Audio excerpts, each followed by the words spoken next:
Good morning, my darlings. How is everyone doing today? We're going to do the rest of a date with Dead Beyond the Bed. Also, they have a second one coming out. You remember that guy in the library with us? He's the love interest now.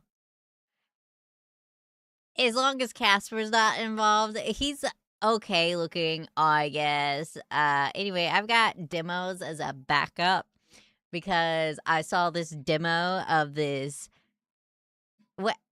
What? What are you laughing at? What are you laughing at?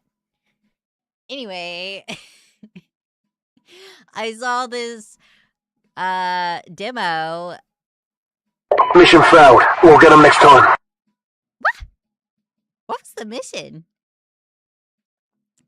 Casper spelled with a C, and yeah, he would take priority. I don't know. I'd probably be more into 5012's personality. I'm not gonna lie. If I interacted, it's okay. So you guys know Love in Deep Space with the mobile game with the dudes on it, right? The Gooner game for females. And they have a white-haired, red-eyed guy, and he's pretty cool. He gives mafia boss vibes, and I'm into it, except he's not the one. He ain't the one, guys. He ain't the one. He ain't the one. Listen to me. Listen to me. The doctor. The doctor's the one. And do you know what someone explained to me? Do you know what they had the audacity to say to me? Not directly, but on my Twitter feed by showing up on my For You page. They had the audacity, since both of those are the two that I interact with. I don't play it anymore. They have this situation where you date your brother, and that's fucking weird to me. I ain't doing that shit. And anybody who is like, oh, Caleb, it's not, they're not blood, shut the fuck up, first of all. You've clearly an only child and never had step siblings. They're not my blood relatives, but I ain't gonna go over there and freaking sleep with them. The fuck? The fuck is wrong with you? Calm down. He needs to be removed. That's disgusting. Anyway, Silas and Zane, the doctor. Silas is the brat enabler, and Zane is the brat tamer. So basically, these motherfuckers called me a brat. A brat on my For You page, on my scroll, my doom scroll. How dare you? How dare you? I'm not a brat. I am not a brat. Nope, not at all. Slander. Hearsay. Heresy? No, hearsay. Yeah? Yeah, that one. Mm-hmm. What? How? Heresy. Hairspray. I don't use hairspray. It feels sticky. Also, it smells bad. But back to the other one. How dare you? How dare you? The audacity.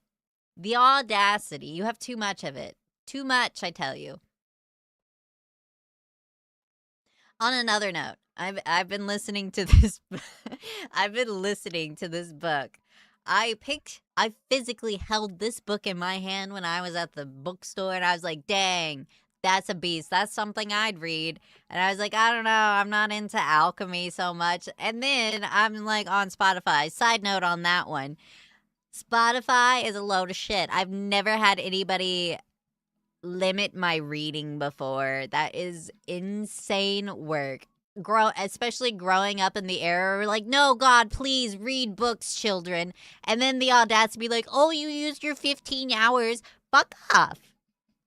Who are you to tell? I pay for premium already. You know who should only get 15 hours? The free version.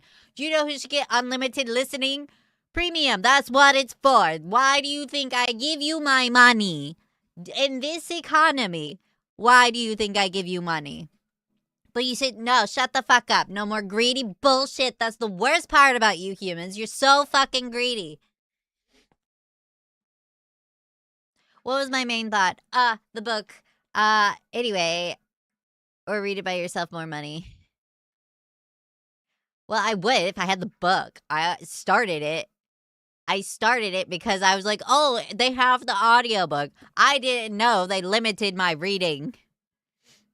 So I went to audiobooks and found it, and I'm going to finish it there and then delete the account. I've read books on, listened to whole ass books on Spotify before. So I don't know when this 15 hours started, but I swear I got through a book. Granted, this one's 1,000 pages and 80 chapters, but if I was reading it, I could have got it done in 15 hours. Probably should have just read it myself. Anyway, the main character, morally gray, my favorite color. My second favorite color, red flags. My third favorite thing, fictional men. My fourth favorite thing, the bitch has white hair. Can you believe that shit? I can't even see him and I clocked that shit. I like him. And all his fucked upness. I like it. I like red. I like gray. It's my favorite colors. Did you guys know that?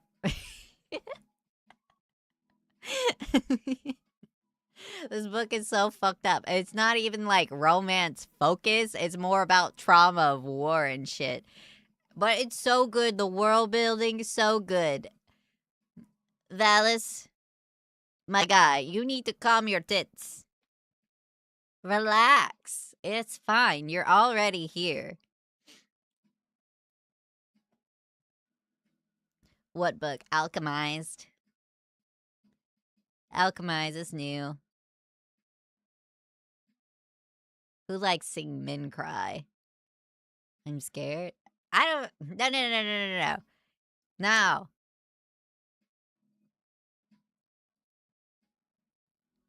Anyway, let's get on to all the things that we're doing today. Perhaps. Yeah? Let's do that. Also, you see him over there in the corner? You see that? You see that? They expect me to date the kid that also just was born with me? No. That's like my brother. I'm not gonna date him. The other one. Look at their expressions. He is a golden retriever. I don't want a golden retriever.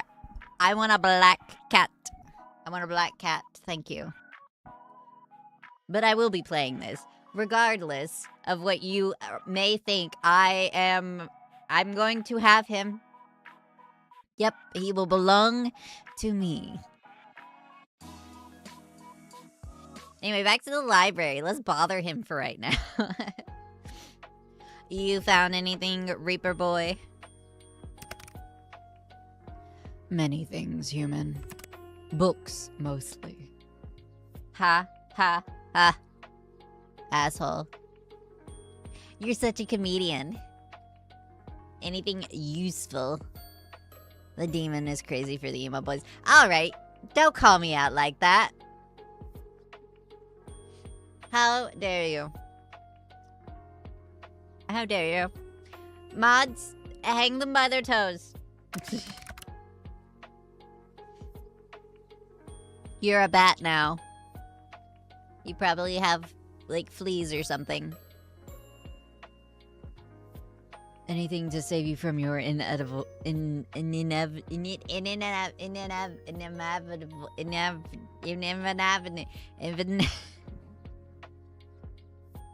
Why does this word exist?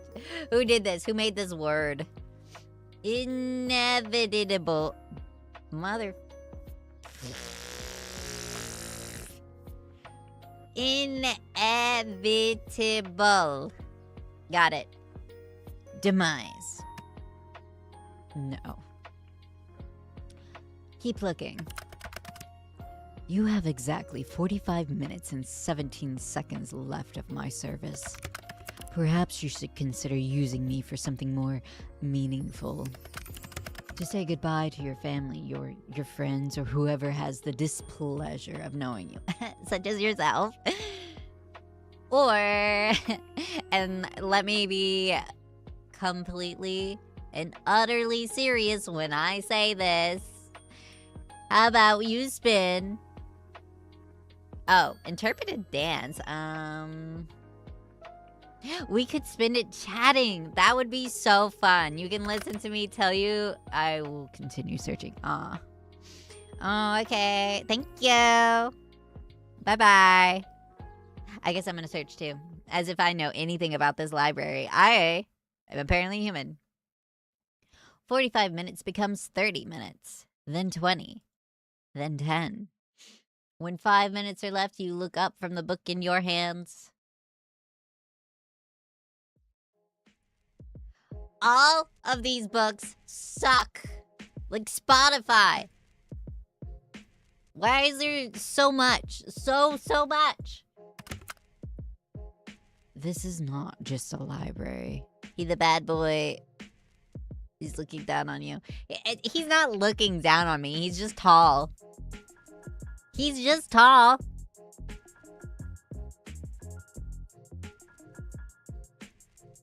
I could be taller. There. Damn it, I'm still shorter.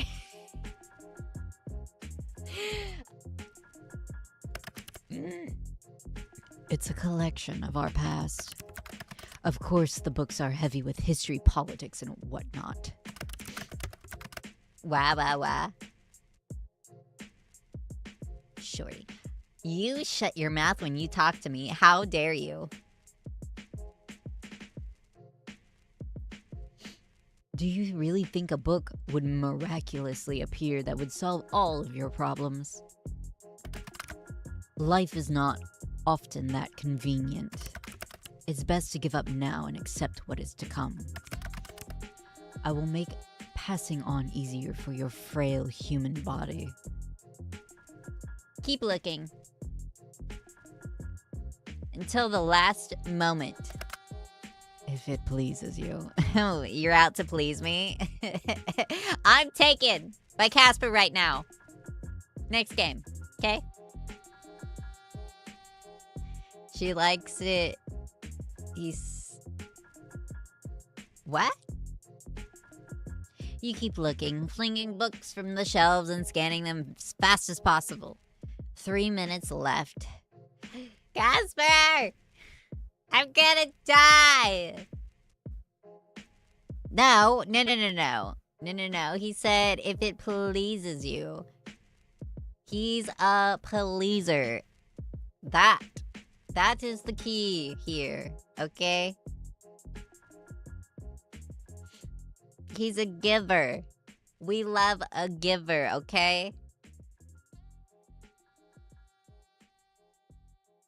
So he's still a puppy boy. No. You can be a top and still be a pleaser.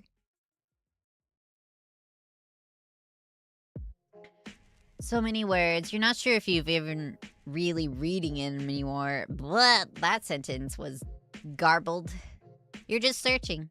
Searching for something. Anything. 2 minutes. And then the smallest glimmer. A scuffy old book. There's not even a title. You don't know what drew you to it, but you pull it from the shelf. Your fingers run over the cover and you pull open the book. Handwritten and old. Very old. A grimoire.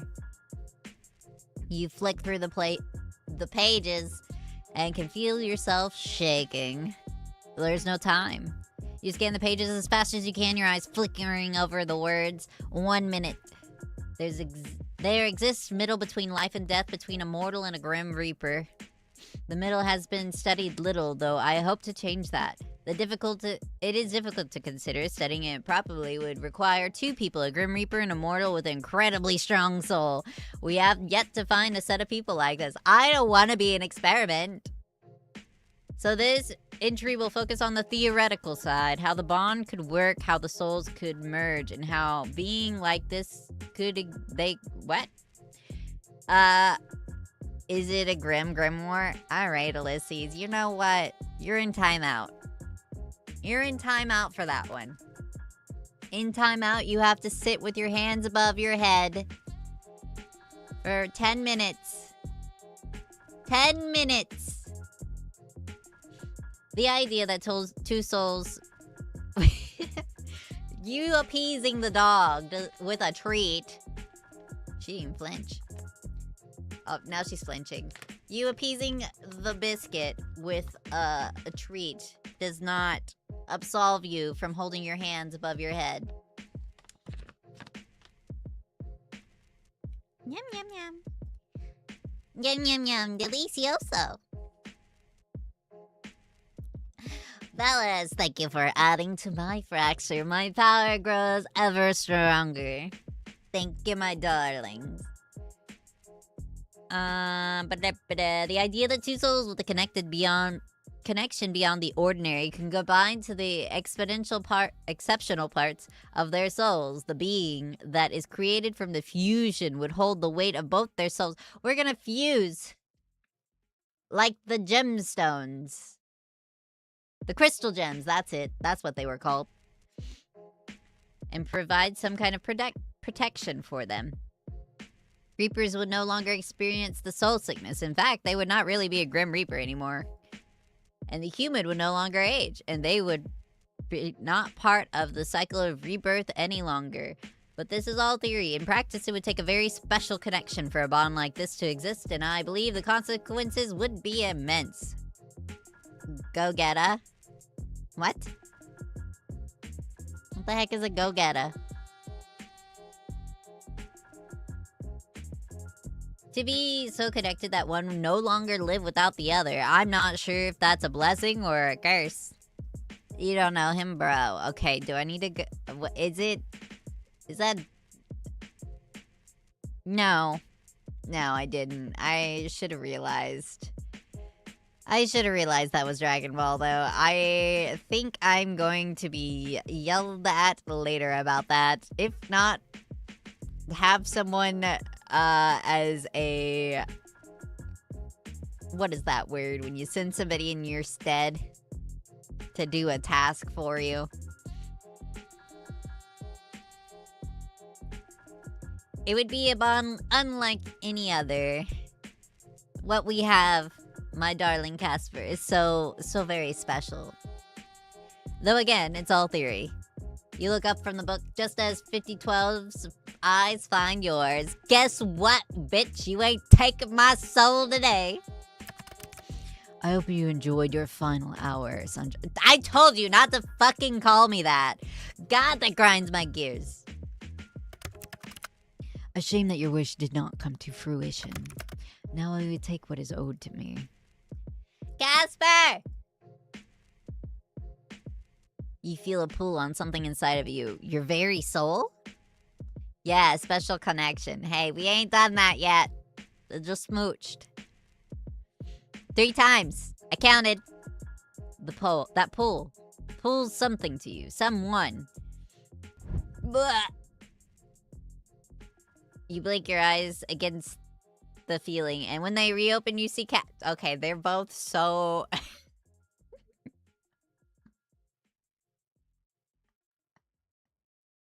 You guys ever heard that audio where it's like, at the same damn time?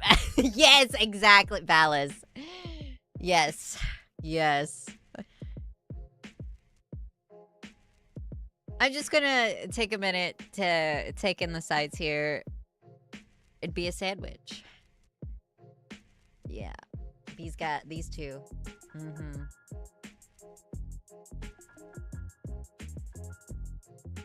You say here, 2 is not greedy. 2 is not greedy. It's not. It's really not. 2 is going back for seconds. There's plenty of others for everyone else. I can only handle 2, probably. I don't think I could handle 2.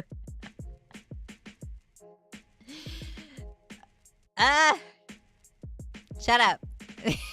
Shut up.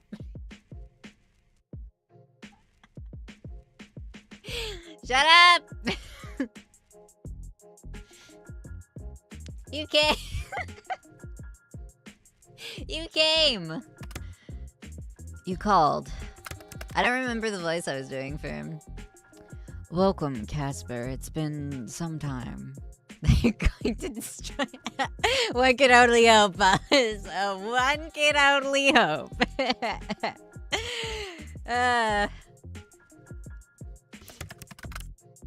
A shame our reunion couldn't be under better circumstances. I suppose I shall always be cleaning up your mess. Say your final goodbyes. Just try it. I won't let you touch my mortal. I can't. I.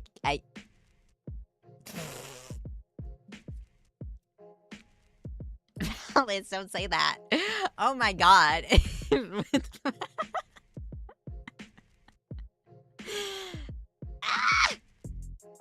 The fact that you can think you can stand against me is hysterical.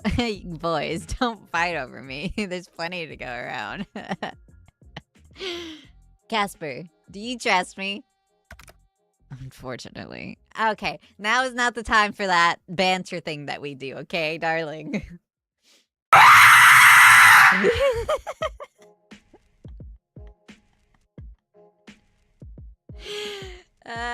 No, I am not. My face is dry, okay?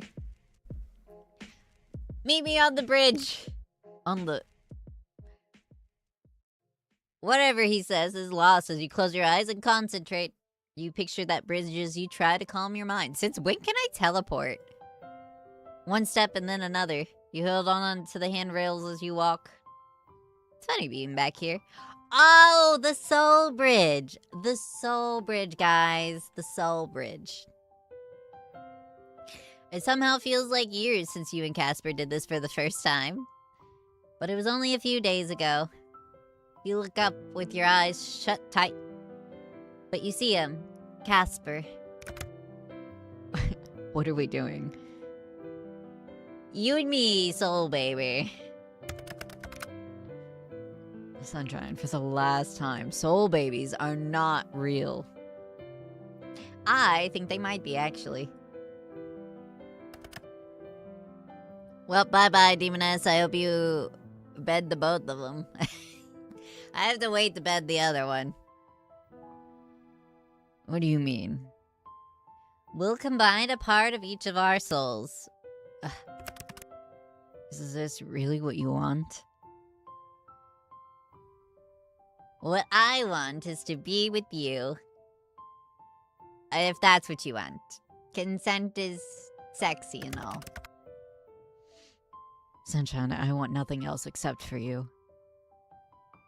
Reach out with my soul. Let's touch souls.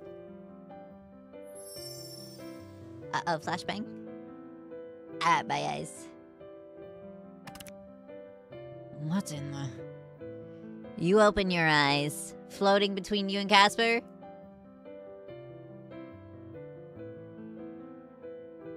Noxolotl. It's slightly see-through. Barely there, really. But it is there. A part of you and a part of Casper. Soul baby! You two are no longer the same. What is this? A soul baby. Oh, for the love of... It is not a soul baby. It is effectively a soul baby. I wonder if he'll have my eyes or yours. Which are, I think, both red. You watched 5012 pull out a piece of paper from his pocket. He goes between staring at it, and then you incredulously.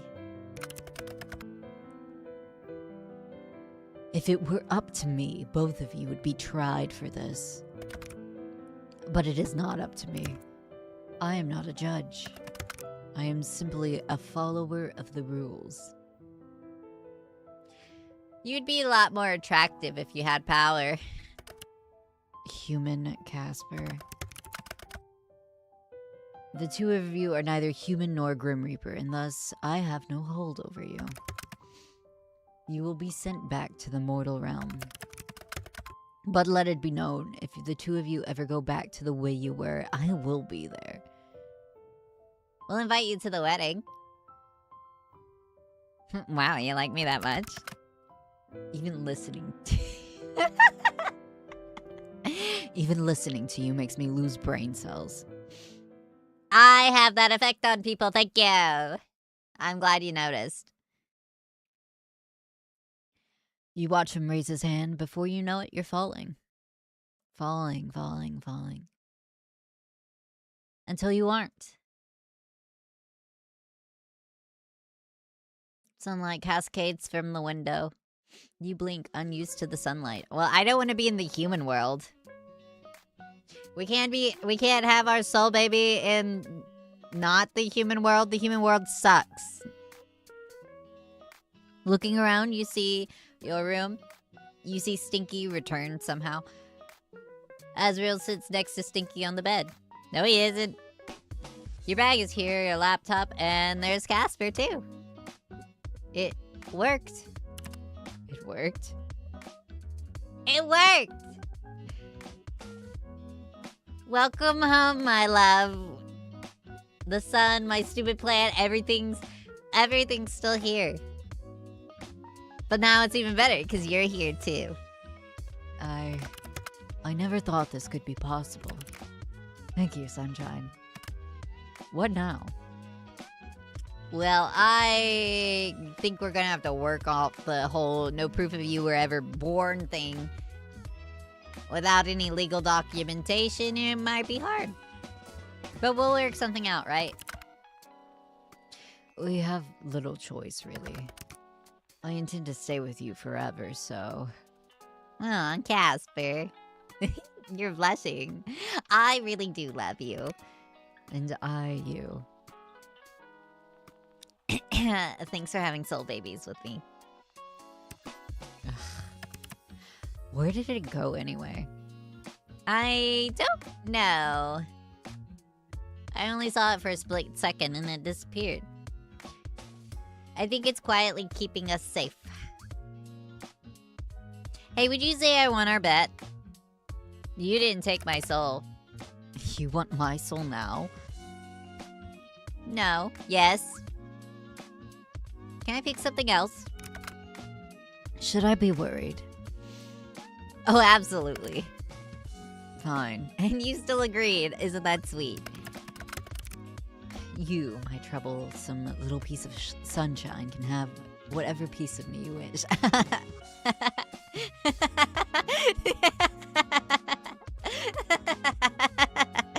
You're going to wish you didn't say that.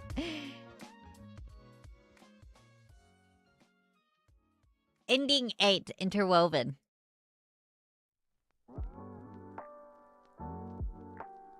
Wow.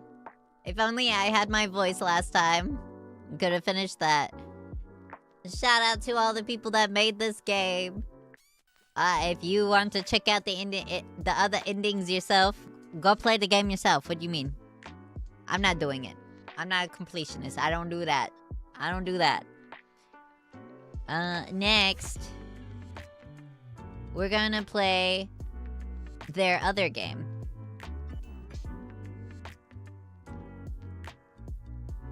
I guess afterwards. It's not one of those you can skip the subtitles.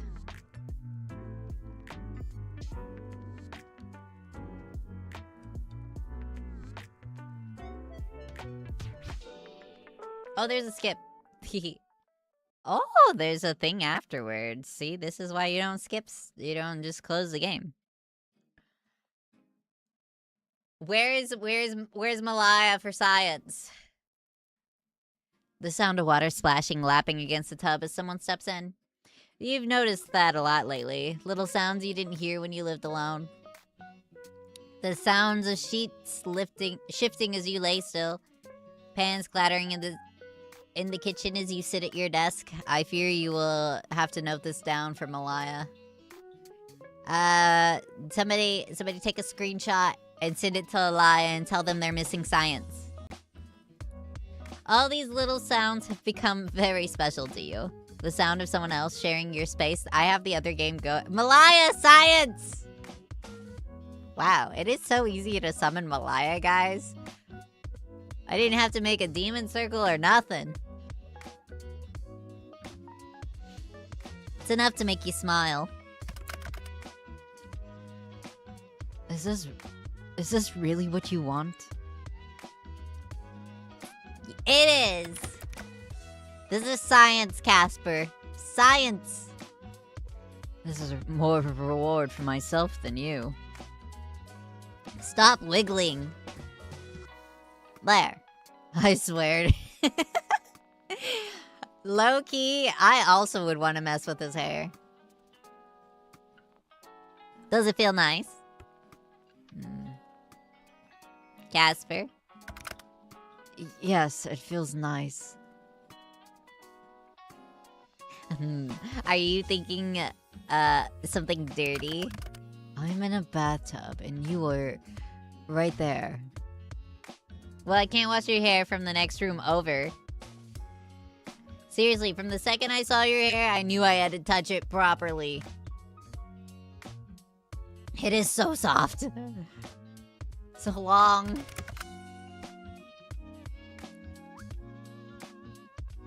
Casper! Are we still talking about my hair? What else would we be talking about, Casper? If you don't like it, I can stop. No. Please continue. Yes, sir. But next time we should... Yes, Casper. Forget about it.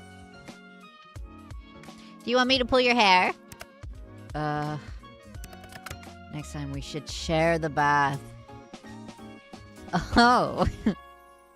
Someone is very confident over here.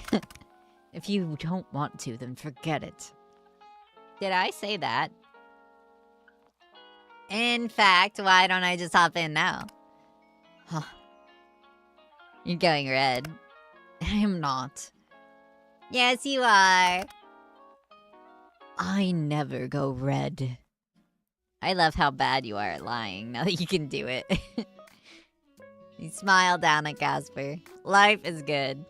Better than good, actually. It's pretty much perfect. You and Casper. Yeah, you like the sound of that, you think? I don't think I know. New item added to gallery. Who wants to bet it's the bathtub photo? Alright. Now that you guys got to witness a very private and intimate moment with my Casper, let's switch the game, shall we?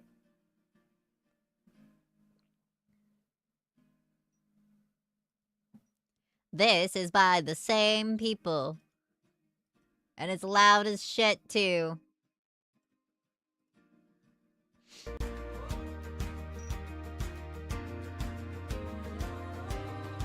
Welcome to Willow Mist Emporium of Antiques and Curiosities. The demo. The demo is out. Oh my gosh, animation. 2.5 studios are good beans. Heck yeah. Please select a game difficulty.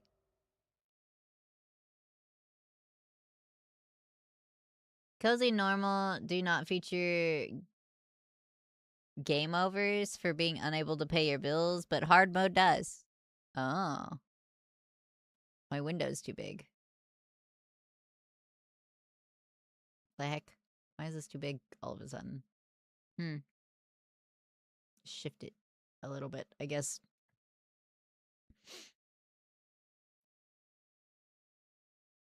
I don't want to struggle with bills, so we're going to cozy. The fact that I have to pay bills, insane. To my dearest Sprout. Sprout hardly seems like a fitting nickname for you anymore, does it? By now you must be towering over your mother. She was always a short little thing. Don't tell her I called her that, okay? I fear it would make our relationship even worse than it is now, if that's even possible. I digress. My dearest Sprout, it's been too long since I last saw you. Still, I picture in my head a toddler with a mess of orange hair who insisted on wearing rain boots in the sunniest of days. Who would remove their smock lest they get paint on it? Who would turn their nose up at chocolate but sneak carrots from the fridge when no one was looking? I mean, I don't like chocolate that much, but I don't think I would sneak carrots. You always had your own way of doing things, my dear. That is precisely why I'm entrusting you with my greatest treasure, my antique store. Well, for the next 3 months, anyhow. After a lifetime of living in the city, a bit of country air ought to do you well. Willamette is special to me, and I think soon enough it will be special to you. It has quirks, which I'm sure you'll realize quickly, but it has a way of growing on you. Perhaps it's the other way around, like a parasite or maybe a fungus. Either way, I suspect you'll fit in just fine. I'm sorry I cannot be there to greet you. Responsibilities pull me away from Willow Mist, but you don't have to worry. I'm sure you'll hear enough rumors about where I've gone to satisfy your curiosity. Trust me, whatever they say will be nowhere near as interesting as the truth. To find the store, take a left from the train station, then a right when you notice a breeze pick up. Turn around and walk backwards for 7 steps, close your eyes, and turn around again. You'll find it soon enough. Alright. The water thing, and the drinking it, and the bleh.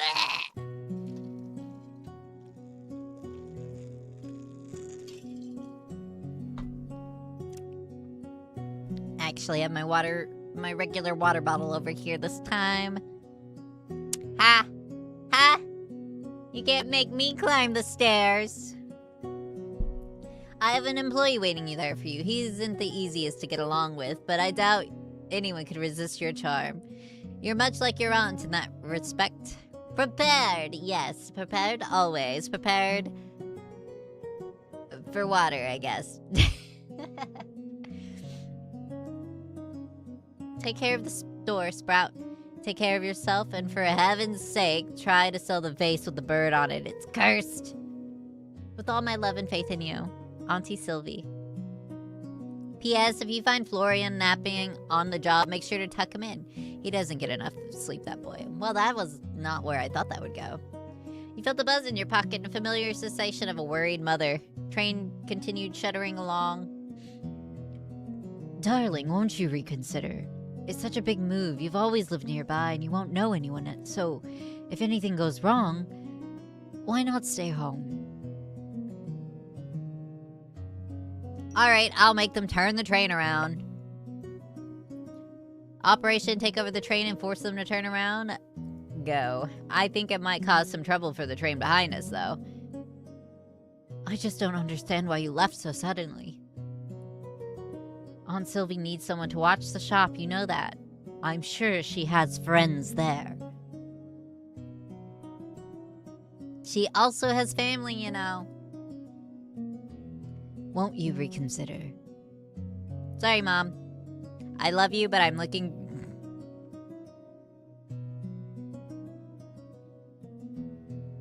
I'm looking for no.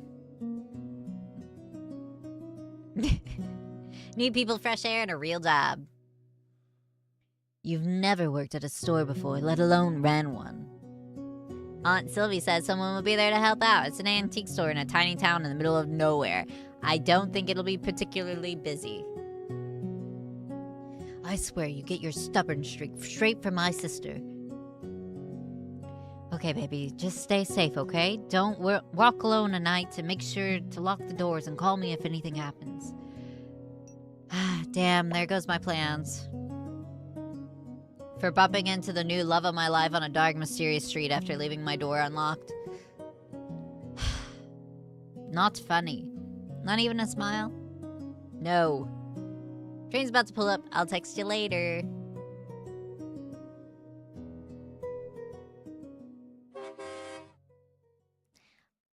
My personal vendetta forbids me from saying those words in the context of a mother.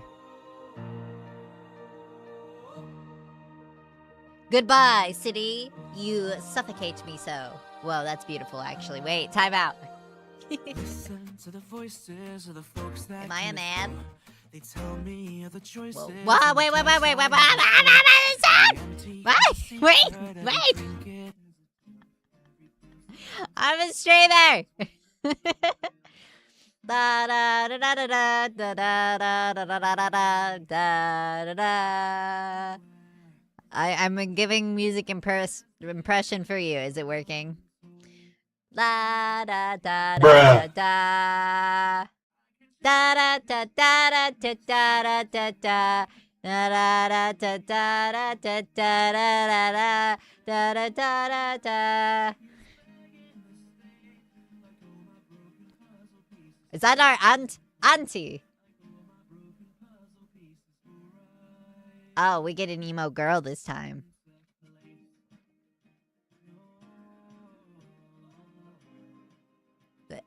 Da da da da da da da da da. La la la. La. Da da da da.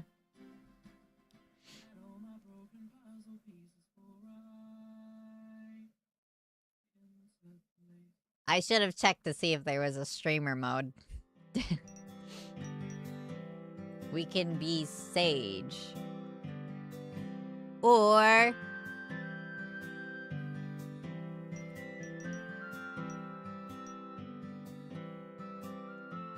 body type.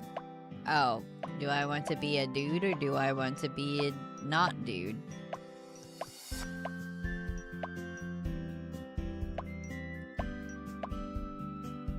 Let's be a he. Oh, I guess I can't change that. It doesn't seem to let me. What? Oh, there you go. You just type. It won't let you click into it. Let's go with ash. Like the ashwood trees. Why is Marigold in caps? Should this be in caps? Oh. Ash? Ash sounds good to me. Let's go, Ash. Let's get you a boyfriend. The air was chilly as you stepped out of the train onto the... Well, you guys are gonna be blocking a lot of... ass... Marigold. I think you guys gotta move. Wah! You guys gotta move. I don't know where to put you. How about right there? Stay there. I don't know where to put you. This is a visual novel, so generally back down here should be out of the way, but... they decided to put this in the middle, or on the left for some reason.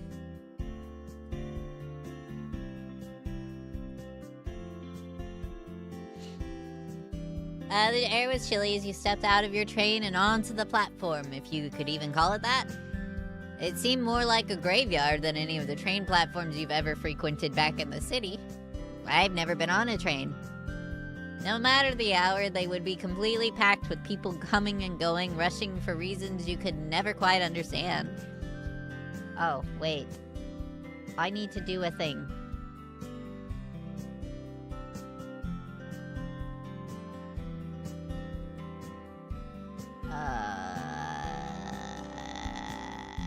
Where is it? There it is.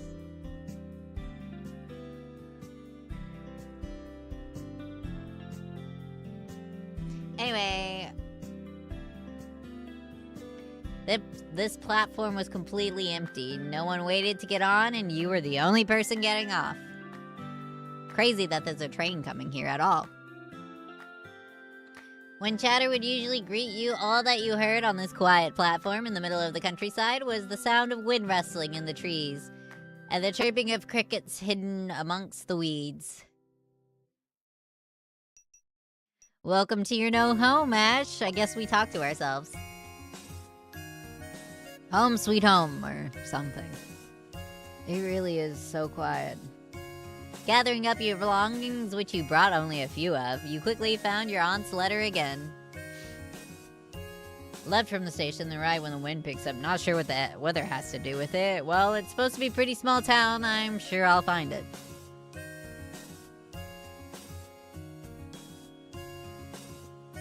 Man, this is a very decked out small town, and good God, is it gorgeous. Wow. From the way your aunt had described the quaint countryside town of Willomis, you had expected 2 shacks and a farm, if you were lucky. Instead, upon taking a left, you exited the station, found yourself in a town center that was significantly more vast than you first imagined. You smiled, and pulled your suitcase up a small flight of stairs, eyes searching the beautiful facades and rural landscape. Music drifted from somewhere unseen. It's almost like the sound of change, a newfound freedom. Few people passed you as you continued onwards though for the most part you had the street to yourself. Even that was strangely foreign to you. Where you grew up, there was always people around, no matter the hour. I don't think I could handle city life. Part of me wants the convenience of the city, but I also don't want to deal with all the people.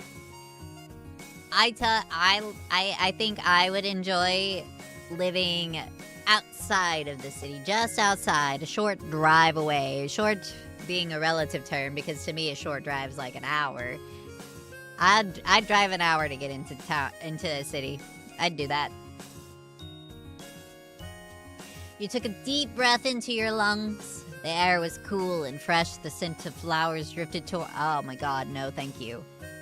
Does anybody have any Zyrtec? I need some Zyrtec. So, right now, you glance at the right and found a street that ran away from the town center. What did she write? Turn around and then walk backwards for 7 steps and then close my eyes and turn around again? Whoa. Blind, that's crazy. Tezu! I knew I smelled something stinky. How dare you? You suck. Blind, that's a crazy amount of lurkage. 15 streak. Let's go. She could have just sent me the address. With a half chuckle, half sigh, you turned around and began walking backwards, hoping you wouldn't crash into someone. Though the chances of that seem slim at this time of night. 1, 2, 3...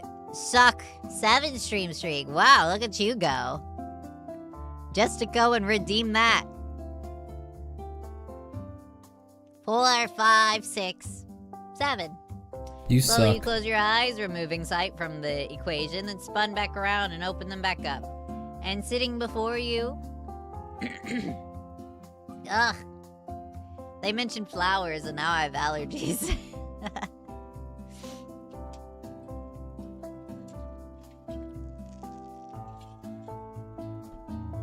Sitting before you was a quaint little store with green paneling and a sloped roof and a metal sign hanging above the door. It read, Willomis Emporium of Antiques and Curiosities. There you are. I've been looking for you. You're even prettier than my aunt said. You reached down and searched under the doormat and quickly found the key the aunt has left for you. Its brass surface was marked with blemishes that all seemed to say how well loved this building was. It's a good thing you can't see that, because I butchered it. The key turned the lock soundlessly as you pushed the door open.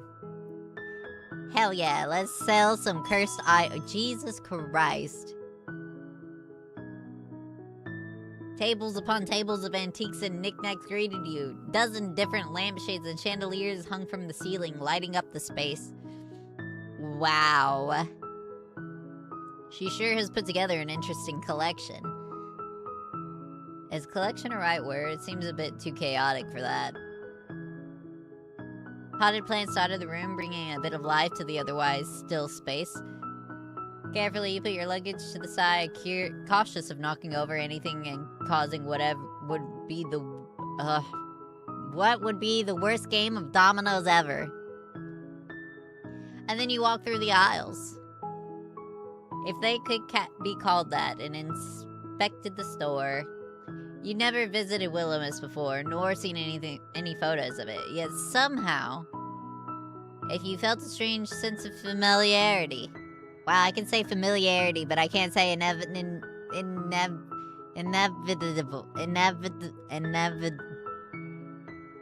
You guys know, you were there. You were there. It made you feel at ease despite being far away from your home for the first time in your life. Man, this is a lot of non-dialogue, actually. You dropped everything. Come here. You quit your casual job. They were hardly giving you hours anyway, only a week ago. You didn't renew your lease. Fortunately, the timing worked out well since it was coming to an end regardless. I'm going to live here forever. And if my mom wants to see me so bad, she will just have to move here too. Friends back home only found out about your temporary move a few days ago before your train left. Honestly, though, you weren't that close to anyone. I always felt like the friends you kept around you had other friends they would have preferred spending time with. Ouch. Ouch. That seemed to happen as you got older. The natural drifting apart of people who you once clung to in your life. If your life depended on it, you needed a change. So here you were in the middle of country and la la la la la la la la la la la la la. In the middle of the countryside town of Willamette, surrounded by rolling hills and mountain ranges you'd never seen before. Jesus Christ! Well, whatever the man was carrying in a box a moment ago was now sprawled out on the floor, dropped in surprise. Hello.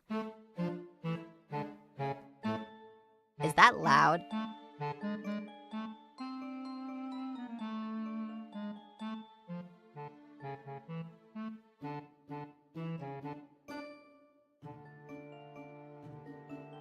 That music. Fucking great. You got fangs. I'm into it. Hi. My name is Ash. Like Ash. I typoed with my speech.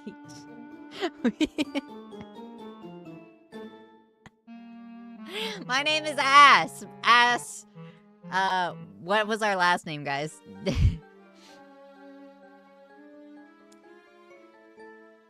With mouth agape, he stared at you, still grasping for words. Aw, don't we look cute together? Do you want to make a soul baby? Listen, if you want to rob the store, you could have done it before I got here. Common courtesy and all that. If I was going to rob a store, it wouldn't be this dump. Hey, my aunt probably put a lot of work into this dump. Wait, forget about that. Why would I be one robbing the store? I was here first. If anyone was going to rob it, it'd be you. I didn't see you when I came in. I was in the storeroom. Can you prove it? Why should I be the one to prove it? You're the one who just waltzed in here. The man sighed, the most tired, exasperated sigh you've ever heard. And the eye bags under his eyes seemed to give away who he was. Alright, you're Florian, aren't you? That name does not suit you. Unfortunately, you must be Ash. Last time I checked, yeah. Why are you here so late? I was the only train coming into town today. Didn't my aunt tell you I was coming? The same way she tells me anything, vaguely. I didn't even know what you looked like. You nearly gave me a heart attack. Then we're even. God, you're exactly like your aunt. Great. I'll take that as a compliment. I love my aunt. You shouldn't. How dare you? What, don't get along with the boss? Why are you here anyway? Why aren't you sleeping? Does my aunt really make you work this much overtime? I know. I was just neatening up before you got here. You just said you didn't know when I was getting here. I punched my mic. What can I say? Wrong voice. What can I say? I have an amazing work ethic or something. You're suspicious as hell, but I respect it. Still, you should get some sleep. You look tired. Did she tell you at least about the living accommodations? And nope, she didn't really give me details, as I'm quickly becoming aware of. No shit. Oh, wow. Grumpy. She really left all this crap to me, and I ought to quit that teacher. But what would I do without you? We don't know each other, and we're not friends. You'd be fine. Then how about we be friends? I'm good. You can sleep upstairs, but it's a mess. Sylvie isn't known for her neatness. A mess is fine. I'm sure I'll fit right in. He hates the sound of that. Don't worry, I'll charm you. I'll charm that apron right off of you. Why are you wearing an apron? This isn't... we're not florists. Whatever, get some sleep or don't. I'll be working for a bit longer. You need some help? For someone who looks like they don't know which side of a mop to hold, nah. It's the side with the sponge, right? I'm kidding, it's a joke. I know how to use a mop. You've probably been traveling all day, just sleep. And you've been working all day, probably go to sleep. Oh, you almost sound like you care. I don't. I guess Sylvie didn't tell you anything about actually running the store either. Nope, she said you'd teach me. Like I'm some expert. I just wash the floors. Fine, I'll try to help tomorrow afternoon. Not in the morning? I don't do mornings. Me either. Gathering up your luggage, you stared up the staircase. Get some sleep soon, alright? Don't stick around too much longer and get some sleep. That is not what I clicked. You know... 2.5 Studios. I love you guys to death. Alright. I love you guys and death, actually. One of people's biggest pet peeves about games is selecting a dialogue and it not being what they selected.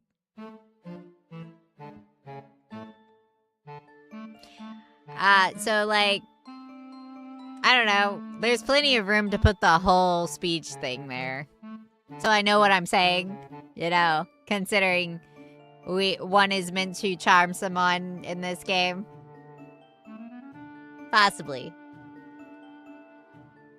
Yeah, sure. Without another glance in your direction, Florian collected his Dropbox, then went back into the storage room. One step at a time, you drag your suitcase up the stairs and into your new home for the next 3 months. This seems like such a short time. Your aunt's upstairs apartment felt almost like a continuation of downstairs, like a quilt stitched together with mismatched memories. Half-read book with reading glasses atop the pages sat on the worn armchair, tangled yarn as soft as clouds and as bright as spring blossoms spilled from a basket. The table is set up waiting for you, expecting your company. We have to sleep in our aunt's bed. I don't like that. Does anybody else have that thing where they don't like touching bedding that other people has touched? I'm a little bit of a germaphobe. Cleanliness. It's almost like time was paused here in a place where vintage clocks softly ticked in unison. Mismatched rugs rested in cozy clusters. Oh, this room would be a nightmare to sleep in. There smelled faintly of lavender and old books. That's a good smell. Good smell. Okay, I'm here for it. I'm here for it. And that Wasn't to mention the abundance of potted plants that filled the room. It was as if a force had crept in and decided to stay. You placed your bags down and grinned like a child who had just found a new secret hiding spot. The weight of the world and all of your previous worries seemed to melt away even for just a little bit. This was going to be a fun 3 months, you could tell, especially because you knew you were going to bother the hell out of Florian. Unpacking could wait for tomorrow. For now, you unzipped your suitcase and pulled out your pajamas, then got changed and settled into bed. Sheets were crisp and white. They were white? The pillows fluffed and the gentle atmosphere of Wilmus slowly began to help you drift off to sleep. I never fell asleep that quickly in a new place.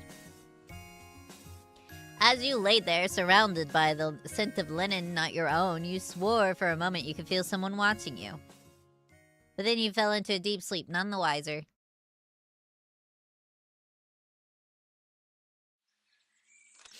Do you think Florian's a vampire? Do you think Florian might be a vampire? I don't know if vampires exist here, but I think he might be a vampire. When your eyes fluttered open the next morning, a small amount of panic settled into your stomach. This wasn't your apartment. Oh my god, Red Panda. Right, Wilmus, Anne's place. Not back home anymore. That'll probably take a bit of getting used to. You looked out the window where you could see sunlight cascading in from between the outstretched arms of the trees. No, never. You don't get that vibe, Ulysses? You don't get vampire vibes from him? It still looked to be early, which was good. You wanted a chance to look around the store before Florian got back. Maybe you'd even be able to impress him. Yep, that's all we want to do. Impress Florian, the first person we met. That's how that works. That seemed like a big maybe. You weren't sure.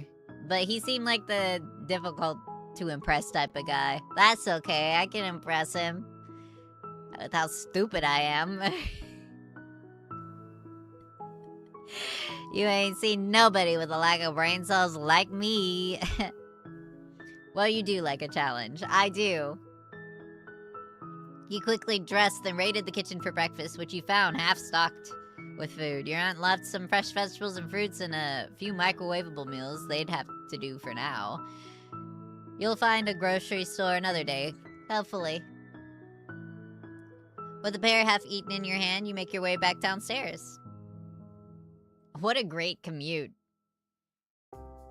The store had a different vibe during the day. It seemed almost whimsical. Whoa. No. Absolutely not. Throw something over it. Throw a cloth with eyes painted on the inside over the face of that thing. We're not doing weeping angels. That thing better not move from this spot, I swear. Like the collection of some peculiar witch who had decided to hoard lampshades was better than herbs.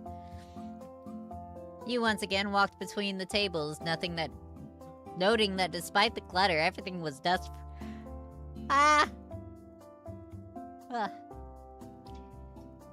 Noting that despite the clutter, everything was dust-free. Florian wasn't lying about cleaning at the very least.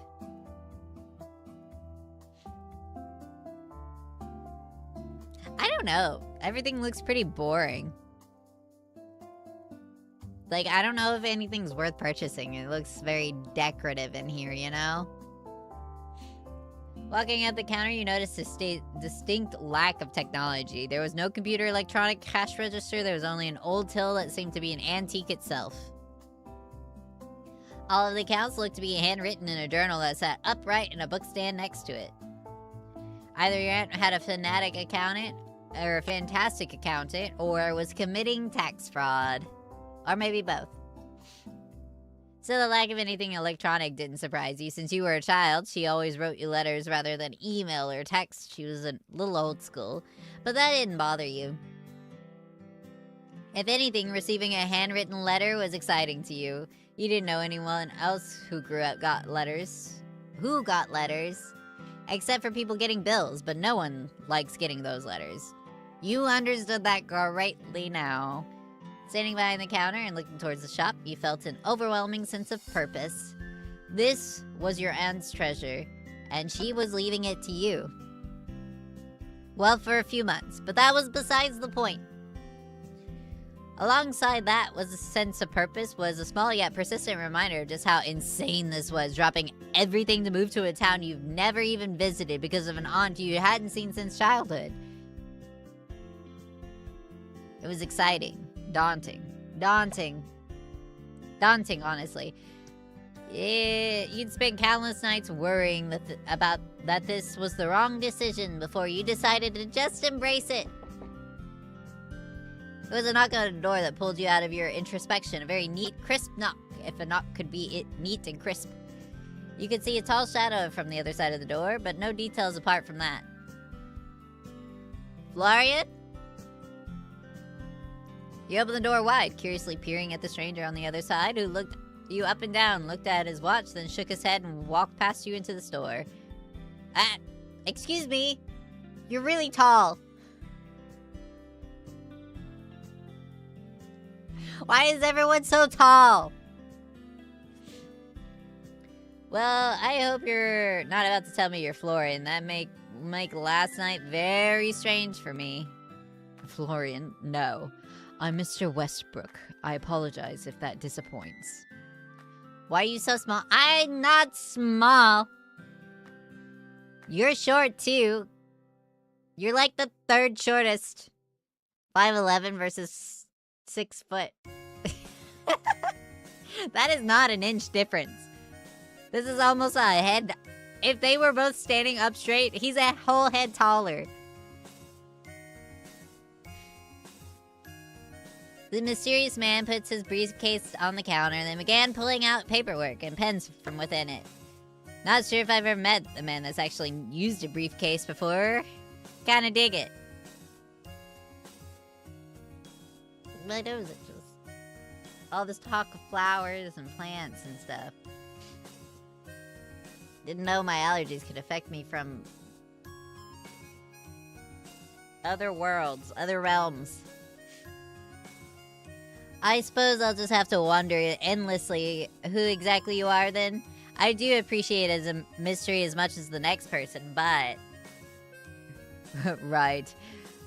It would be unlike Miss Marigold to leave you with any kind of instructions.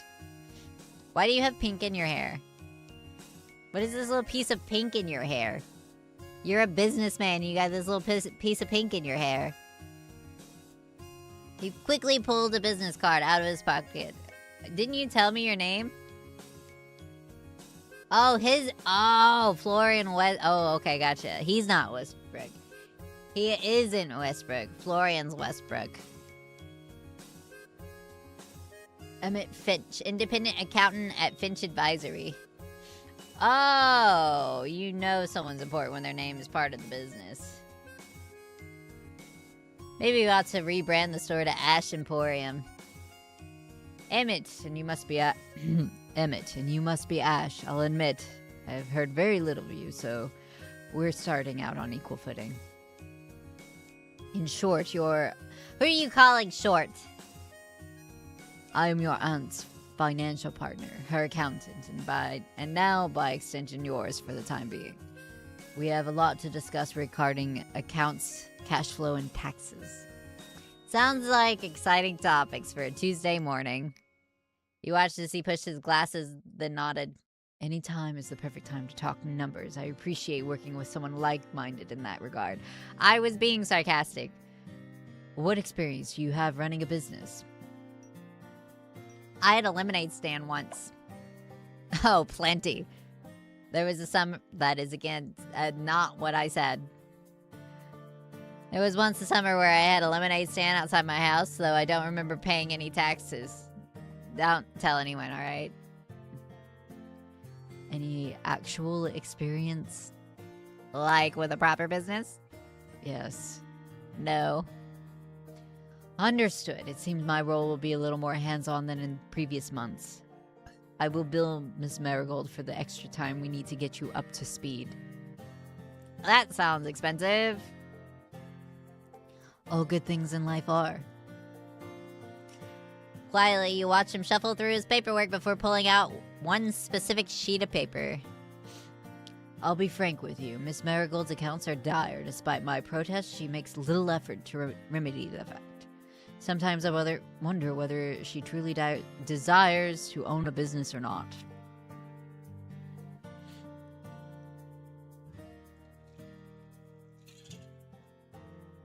Perhaps with you around, we'll see some change.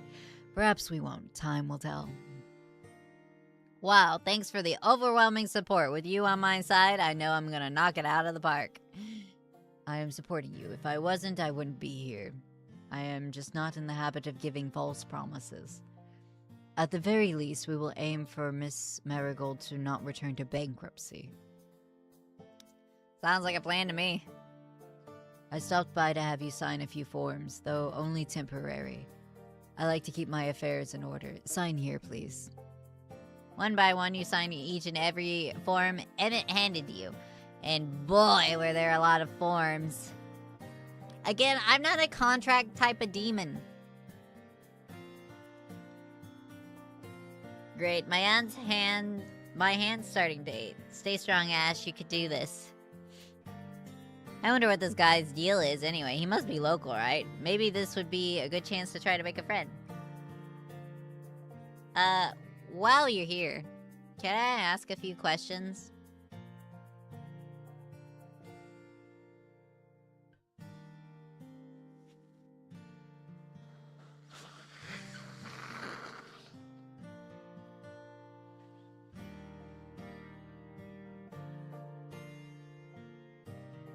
My nose is stuffy.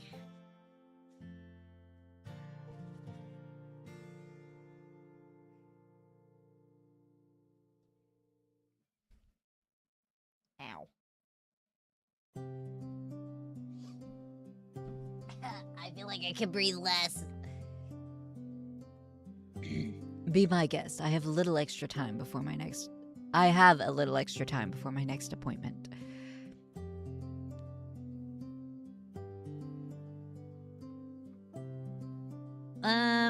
Is there anything to do around town when you're not working? Apart from doing taxes, of course. That depends on what your idea of fun is. If you mean theme parks and musicals, then you're out of luck. If you enjoy hiking, dinner, or live music, then there's plenty of that. I'm down to try new things. I wish you all the luck trying them on your own time. Are you local? Yes, my practice is located close to here. You'll find my address on the business card I gave you. Duh. Have you always lived here, or have I happened upon another wayward wanderer like myself? I formed my practice here, yes. I mean you personally, not your practice. I don't see that it makes any difference. How long have you worked with my aunt? He digs through his briefcase, nodding as his eyes scan various documents. A year now, give or take a few weeks. Has been satisfactory. Miss Marigold has had her account sorted and I have been paid, so I believe that counts as a success. And how has she been to work with? Why do you ask? I haven't seen my aunt since I was like a child, and I was just wondering what she's like these days. She's fine to work with, very memorable, that's all I'll say on the matter. Emmett looked down at his watch before setting his eyes on the door. I'll stop by in a few days to go over paying your bills and keeping the lights on. Until then, keep your accounting in the journal at the counter. I will assess it when I return. I will try my best. Apologies if they're not quite up to standard, but I'll have Florian here to help me, hopefully. Actually, are there any good breakfast places around here? My aunt left a few things, but I'd kill for a nice breakfast while I'm waiting. There's quite a few decent establishments. Well, are you hungry? We could grab a bite and have a mini tour of town if you were up for it. Kill it, Ash. There's no way he can turn you down now. Emmett adjusted his glasses again, his expression impassive. Unfortunately, I'll have to pass. I'm paid for doing accounting, not for eating breakfast and tours. Have a good day, Mr. Marigold.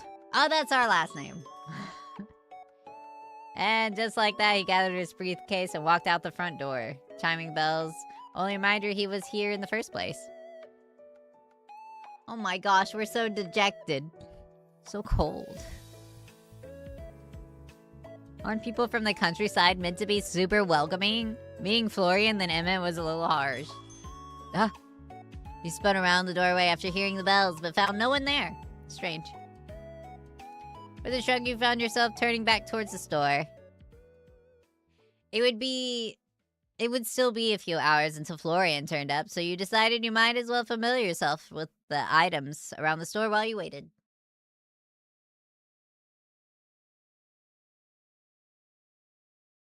You were surprised to find that a couple of hours barely scratched the surface when it came to inspecting the show floor. There was so much stuff. And forget the amount of stuff, absolutely nothing had a price on it. Even digging through the paperwork at the counter, you couldn't find any notes about inventory or pricing. You were massaging your temples in stress when you heard the door chimes ringing again.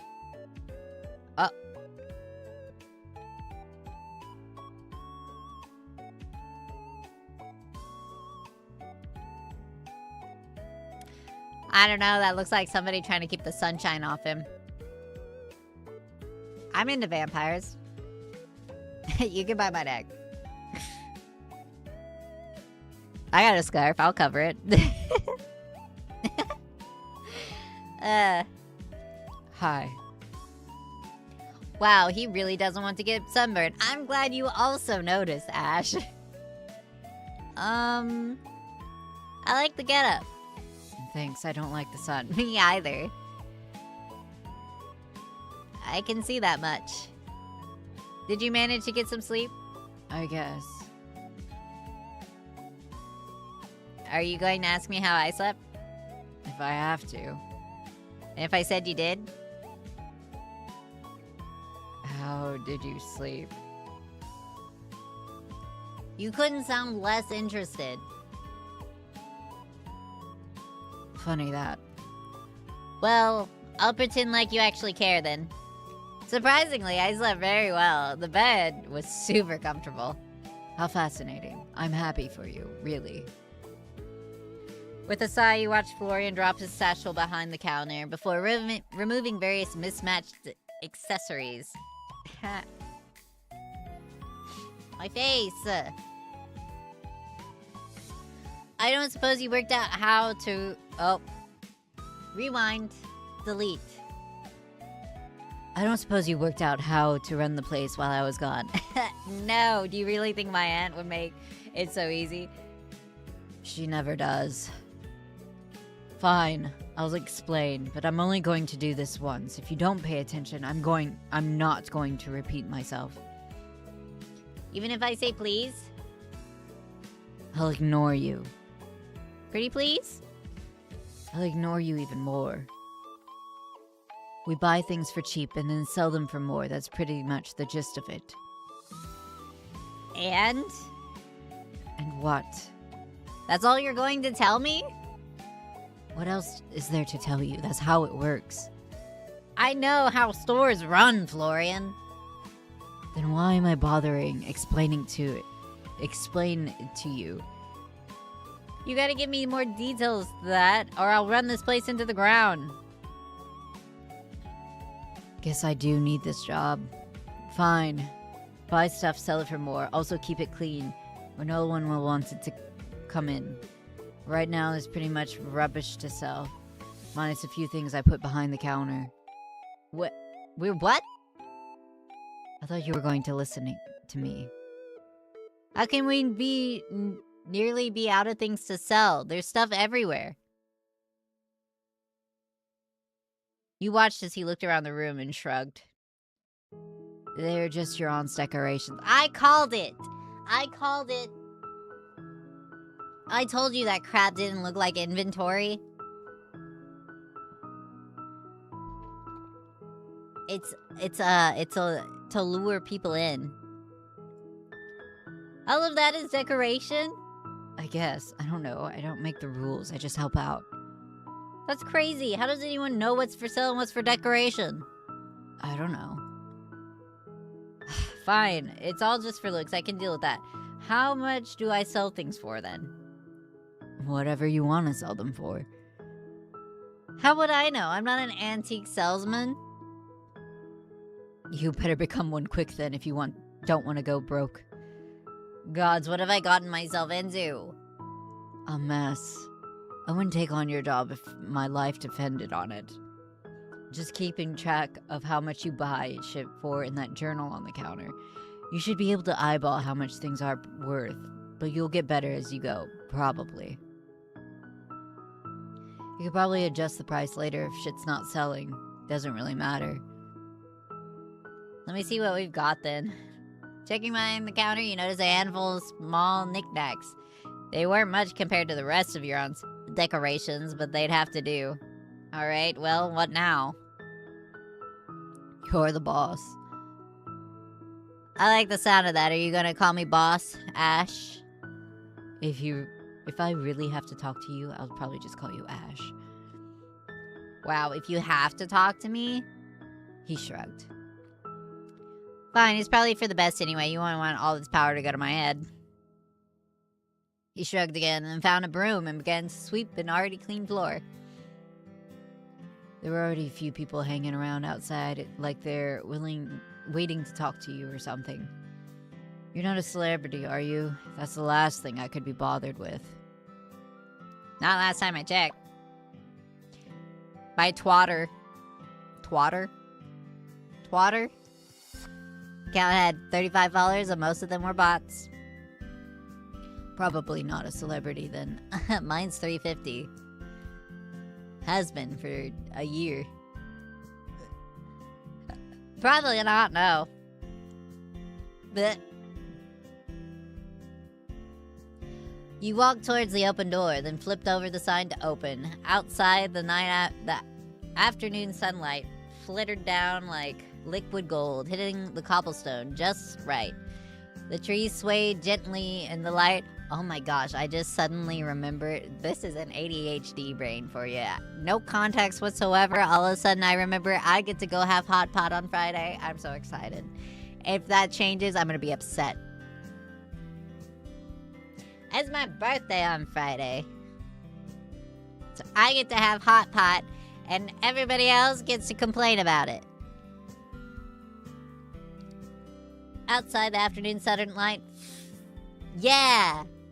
filtered down like liquid gold, hitting the cobblestone just right. The trees swayed gently in the light breeze, and the cool air carried a faint scent of pine and distant baking from a kitchen unseen. Low-key, I would love to live in a town like this, as long as the internet was good. You breathe in deeply of that air for a moment, and it felt like an old friend stopping by to visit, warm and comfortable. Hey, Florian. You know, we look really good together. Florian? Huh? Right, I forgot you were there. Wishful thinking, I guess. You are a bully. I'm going to speak to you so much you won't be able to forget me next time. Great. Have you ever felt like you were being watched around the store, by the way? Watched? You're watching me right now, does that count? No, I mean, well, it does, but not in this case. I mean, watch when no one else is around. Not really. Not any more than usual, that is. There's a normal amount of feeling like you're being watched. In this town, probably. Huh. I was wondering something, by the way. Did you grow up here? Yeah. Never chose to leave town? Nah. Nothing out there worth seeing. Have you ever felt like being stuck in one place is like being in a cage? He paused at that, actually thinking. I guess the cage is pretty comfortable. I think that's why I came here, really. I wanted to help my aunt, of course, but The winds of change pulled me here. It pulls a lot of people here, I think. Really? Yeah, a lot of people who don't fit in anywhere else. Maybe that's why I'm here then. Doubt it. You look like you'd fit in just fine. You're muttering. Don't worry about it. You got family, other than your aunt, I mean. My mom.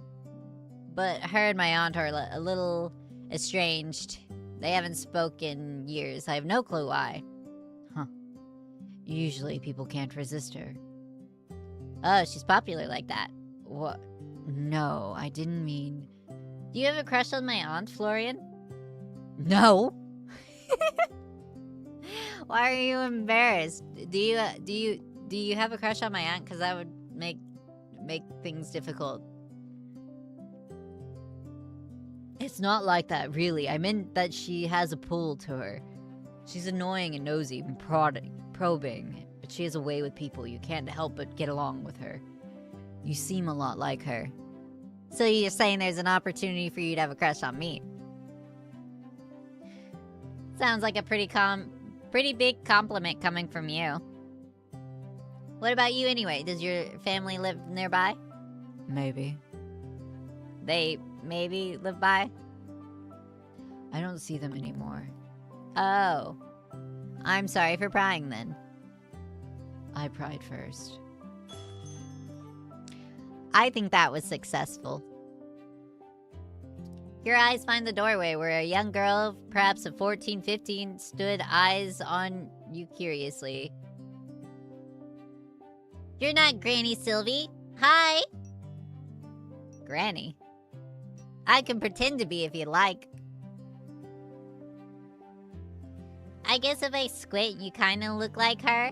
Maybe not. The way you stand is different. I'm Ash. Granny Sylvie is my aunt. Well, I'm just helping running the store for a while. The girl studied you, crossing the room with a strange litheness to her movements, standing before you just... like that. She leaned in close. Hi, I'm Vienna. Sometimes people call me Vivi. You look very interesting, you know. I like the way your nose joins your face and your eyebrows are cool. Oh, well, thanks. I like your eyes. Do you have heterochromia or are they contacts? They have always been this way. Ever since they were. Hey, you sell things, right? Pretty things, cool things? It's my mom's birthday tomorrow. Why'd you say your mom's birthday like that? What kind of town is this? What kind of town is this? How long is this demo? She likes pretty and cool things since she's pretty and cool. Can I buy something for her here? Why don't you have a look around and see if anything catches your eye? You have eye catchers here? I'll be careful then. Just like that, she left you standing there slightly bewildered, while Florian made his way from the commotion. When his eyes met yours, you gave a he gave you a... Hold on. Let me get closer. Just like that, she left you standing there, slightly bewildered, while Florian had made his way away from the commotion. When his eyes met yours, he gave you a thumbs up and mouthed, "Nice nose." My button didn't work. Your hand went up to your nose. Really, it was a nice nose.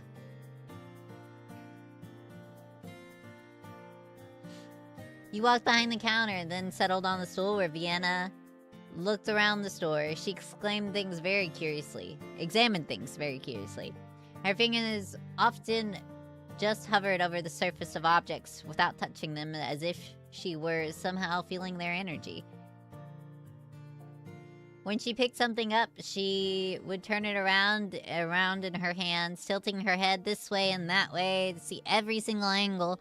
Her mismatched eyes narrowed like she was looking at a difficult puzzle. When she was really examining a teapot, she held it up to the sunlight despite the fact that it was opaque. Like it would reveal something hidden that no one else had ever noticed. Then she put it back down. Not exactly where it had been, but close enough that you didn't feel the need to correct her. The strangeness of it all brought a smile to your face somehow. After a morning with Emmett and Florian, she was something fresh. Found anything? I can give you some suggestions too if you tell me a little bit about your mom. She's really good at finding things. Not just keys or socks, but things you didn't know you lost, like hope or patience. Yeah, she's good at finding those. Ooh, she laughs at colors too. Bright colors, happy ones. And her hands are always warm. That's interesting. I think maybe this?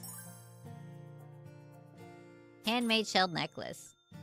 Cool, I think she liked this. She likes shells. They're so quiet. I bet it knows how to listen, too.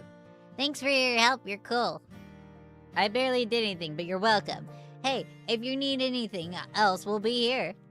Thanks, I'll come back again. Maybe on another day when the sun is shining, or maybe not. Great. Get home safely, alright? I hope your mom likes the gift. Wow. She is something. Vienna waved towards you, then headed out the door, with her purchase in her arms. Congrats on your first sale and all that. I hope they're all exciting. All that exciting. Do you know her? Do I look like I know every single person in town?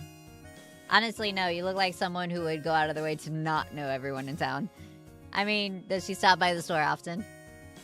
Not that I've noticed. Maybe once or twice, but I don't know. I'm usually in the storeroom. You suck. Tezu? You suck. I can tell you look like you need to get some more sunlight, mister. No thanks, I burn easily. They sell things for that, you know. Sunscreen, aloe vera. I'm allergic to aloe vera. One time, I put a lotion on my hands that had aloe vera in it, and it burned so very bad. I legitimately contemplated cutting my hands off and walking across to the trauma center, across the street. True story. True story. Why do you care? And if I said I've fallen hopelessly in love with you? At first sight? What? I see how this is gonna go. You're gonna be actually surprisingly easy. And that I could get lost in your eyes for hours upon hours. It's complete nonsense. Sounds like a skill issue. Allergies are not a skill issue. They're a debuff from the gods because they fear our power. Yeah, it is. I'm just pulling your leg. You what? We work together now, and we will be for the next month. I'm just looking out for you. 3 months, not month. Just don't get allergic to anything. Tezu, that's not how that works.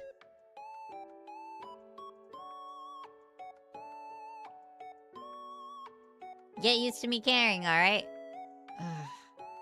Yeah, sure, whatever. I didn't ask you to, though.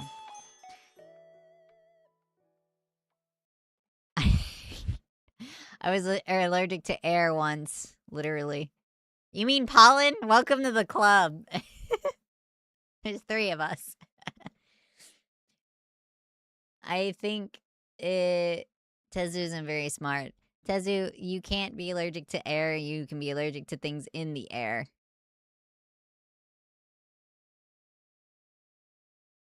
Also, allergies don't go away. The bell chiming for the second time. Whoa, what a old man. Oh god, he's pining after our aunt.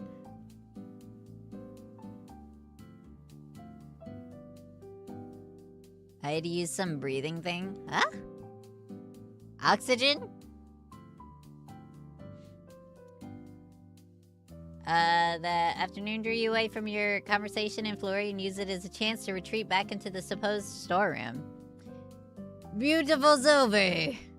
Apple of my eye, belle of my heart! Would you do me the greatest honor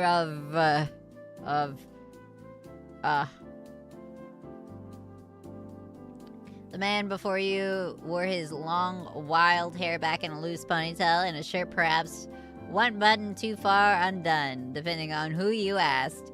He was down on one knee as if about to serenade you with the world's most beautiful poetry. Or ask you to marry him. You are not Sylvie. I see, though. I can sense her genes a mile away. I don't like that. You must be Ash. You watched him spring to his feet. He was certainly far more sprightly than he looked, and walked forward to put a hand on your shoulder. I have heard so much about you, and even that is not enough. He reached out to shake your hand, his energy contagious. I'm sorry, I'd love to return the favor, but who are you? I'm surprised you only noticed now. Welcome to the Club of Dummies. So the lovely owner of the store hasn't had the chance to mention me. That sounds like our Sylvie. Quinn Bakerland. Your name is Bakerland, and you're a chef. Presumably at a bakery. The names are a little too on the nose. The cleanliness went down. Stop talking, I need to clean. Florian, the mop! Occasional poet, but full-time chef. And you and my aunt are... No, you misunderstand, Is she... I've known since the first time you came in, but I didn't want to say anything. Good. What is happening over there? Is she the most beautiful woman to ever grace this town? Yes, of course. Does my heart become a flutter when she walks into the room? Certainly. Without a doubt. Do I near fall to my knees each time she speaks my name? That should be obvious. Where was I? Your relationship with my aunt? Being smart is tiring. It uses brain cells, and I can't overwork my 2 brain cells. You get 2 of them? Okay, you can't be in the club. We have a strict 1 brain cell policy, and we have to share it between all of us. Right. Yes, we are dear friends. They're fighting for 3rd place.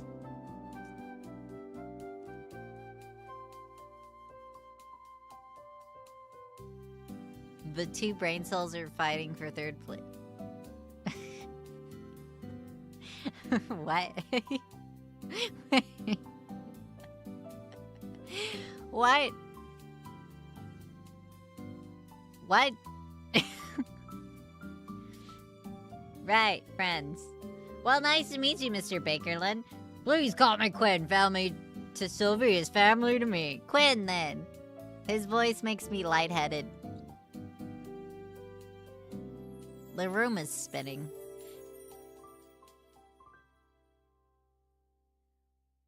I'm sorry to be the bearer of bad news. My aunt is actually out of town for the next few months. I'm just here helping while she's away. My heart shatters into a million pieces. Once more. But that is hardly your fault. I should not have ruined such a momentous occasion.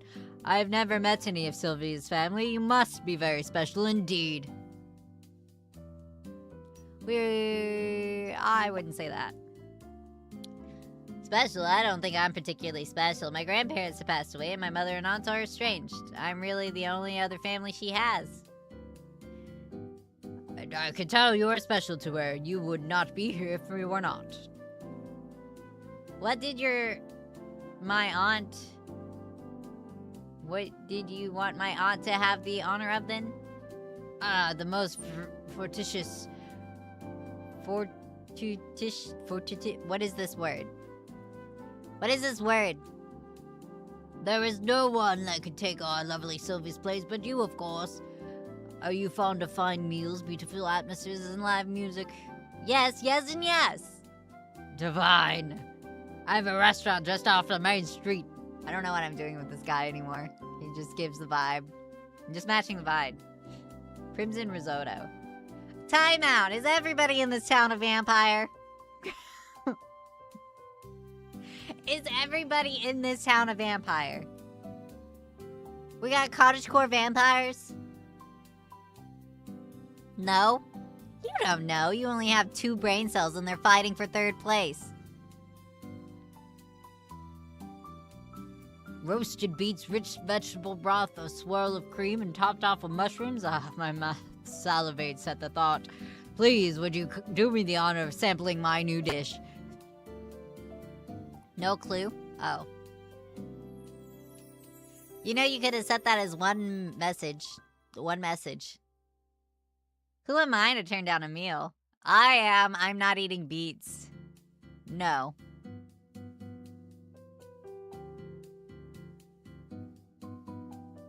Is there something else? Or is it just no? Delight. Oh, wait. Delightful. No. There isn't. Stop it. Ah, but I need some time to prepare. Tomorrow night I will astonish you with the finest food in Willamette or beyond.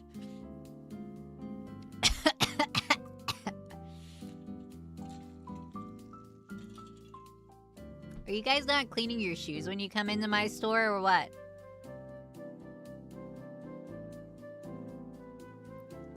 Welcome to town, Ash. There's no place like it. You'll be calling it home before you even realize it. Thanks, Quinn. I appreciate the warm welcome. And warmer it will be once you taste my cooking. I must depart immediately to prepare. Please await tomorrow evening, with as much anticipation as you would give your birthday. I don't give my birthday any anticipation. I give it mental preparation for disappointment. Look at these goblets. You can't see them. You see right there? There's another one taller and silver behind me. Can you see it this way? Can you see it this way? With the heartiest laugh you've ever heard, Quinn left the store with a grin that nearly went from ear to ear. The soft, near evening sunlight drifted through the door as he left. Pulling out your phone, you noted the time. 5:03 p.m.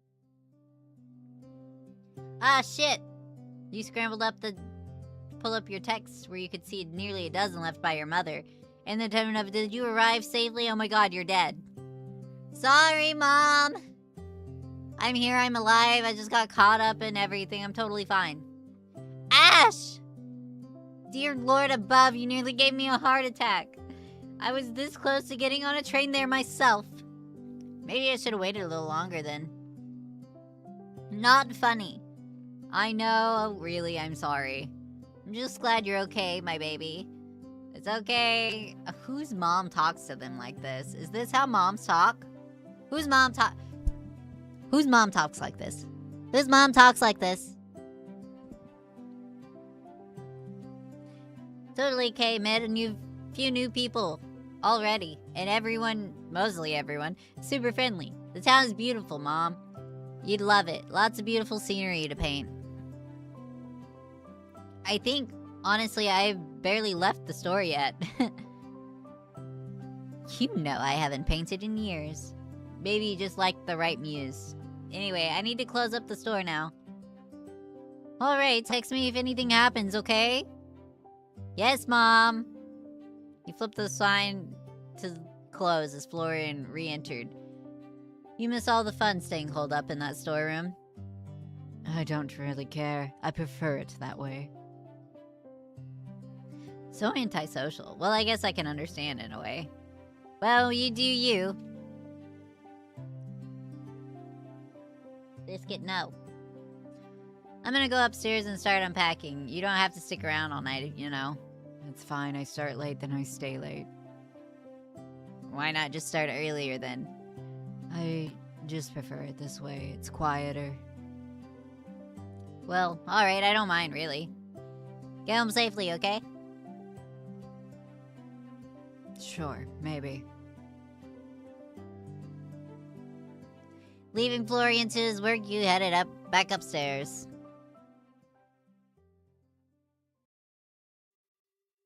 Piece by piece, you unpacked your belongings slowly. It wouldn't do you any good to spend the next 3 months living out of your suitcase. If you were going to live here, you were going to do it right. Still, you felt almost reluctant to disturb the quiet rhythm of the room at first. Your aunt had turned the space into a home, and gradually you were adding to it, making it become something more, hopefully, something better. Each item you pulled from your suitcase, a soft sweater for the winter here, a stack of well-worn books there, found its place amongst your aunt's belongings, like thread woven into someone else's fabric. Framed photograph of your aunt, much younger, standing in front of the store, sat nestled beside a ceramic teacup, its handle chipped but cherished. You placed your own picture frame carefully next to it, unsure if it would fit. It somehow felt right, like a new memory slipping into an old album. You pulled out more of your treasures, a glass vial of sea glass you collected with your mom, a well-worn notebook that smelled faintly of ink, and your old laptop which you placed on the desk. As you slid your clothes into the chest of drawers, you noticed that the sun had long since settled over the horizon. Packing had seemed so quick. Unpacking was another beast entirely. You found your way over to the window, hands full with a pair of tall pink glasses you'd been given. Why are we bringing so much random crap? On your 18th birthday, then lingered there, feeling the cool breeze wash over your skin. The soft glow of the full moon was already casting its silvery light through your room, and in the distance you could see the mountains that looked like a gentle giant's, their peaks softened by a veil of mist that curled around them in a dream-like patterns. Here and there, you see faint trails of smoke rising from chimneys, fading lazily into the sky, but mostly everything outside was still. You turn away from the window, suddenly feeling that familiar feeling of being watched again. And in the corner of the room, you saw it. Something, a person perhaps, floating a foot off the ground, held... Oh, is she a ghost? Head tilted to the side as if it were too heavy to carry, staring at you with wide eyes. What in the ever-loving hell is... Your time is near. You can't hide from me any longer. A pair of glasses in your hands instantly fell from your grip, smashing on the floor. Shards went in every direction. Ah, shit! Your eyes snapped back up in search of the person, but found the space she had occupied now empty. Am I not getting enough sleep or something? I thought I slept great. You knelt down, inspecting the damage. One glass had survived, luckily, so you collect that quickly and put it aside. The other one hadn't fared so well, though was in mostly large pieces. Grimacing, you slowly picked up and disposed of each piece. Ouch. And just so your luck, the final one was the one that cut you. You quickly disposed of it, then cleaned your wound, but couldn't find a first aid kit anywhere. Ugh. Maybe there wasn't one downstairs. We're about to get bit.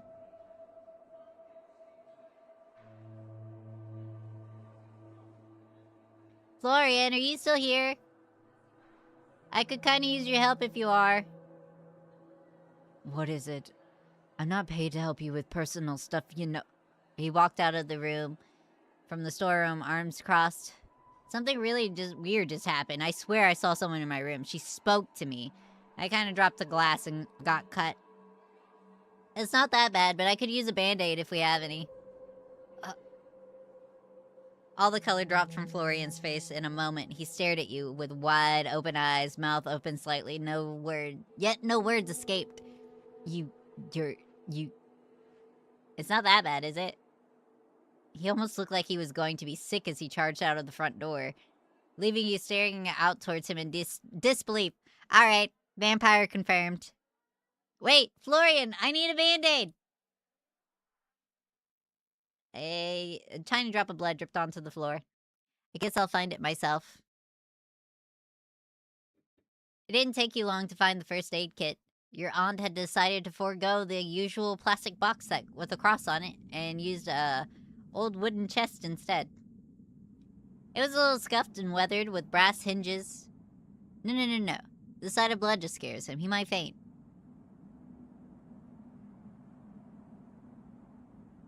He has fangs. He avoids the sunlight. I bet you if I held a mirror to his face, he wouldn't have a reflection. But it was very fully stocked. You found bandages in all sizes, neatly rolled gauze, adhesive strips in patterns ranging from plain beige to princesses and knights. You also noticed a few slightly more eccentric additions, such as a small vial of silver dust labeled for curses. That's just typecasting. Well, they made it too obvious.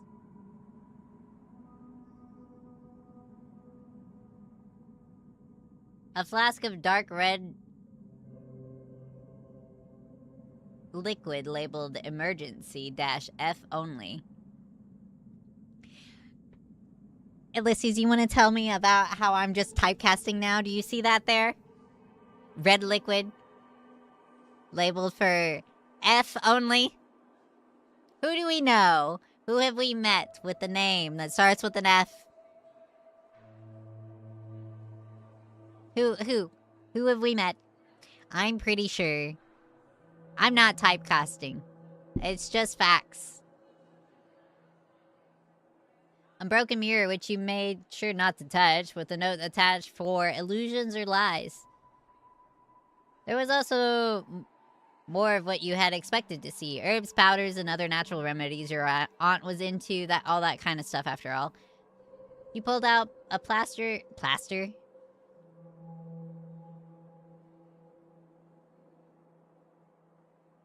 Quickly stuck it to your hand, but fortunately the bleeding had already stopped. It wasn't much worse than a scratch, luckily. I'm gonna go look for Florian. You opened the door and poked your head out, searching for mostly darkened streets for Florian's figure. No matter where you looked, though, you couldn't see him. It seemed he didn't just step outside. He was gone. I didn't mean to upset him. I'll have to apologize tomorrow. Literally judging a book by its cover. That's what covers are for! Giving up for the night. You go upstairs and settled into your room.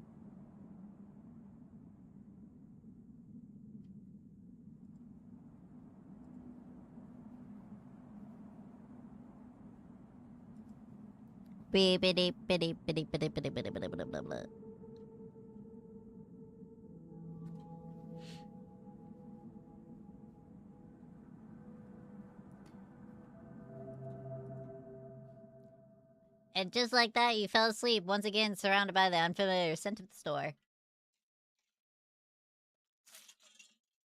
Did that drop of blood make my floor dirtier? Jesus! Who the... Your eyes shot open to the sound of someone banging on the door downstairs. With bleary sight, you walk towards your phone. 6:04 a.m. Not Florian, then. Ugh, I'm getting up. The banging on the door continued. It got louder the closer you became. Stranger, too, because it sounded less like someone's fist and more like a hunk of metal. I'm coming. No need to break the door down. I already drank water, but fine, I'll drink more.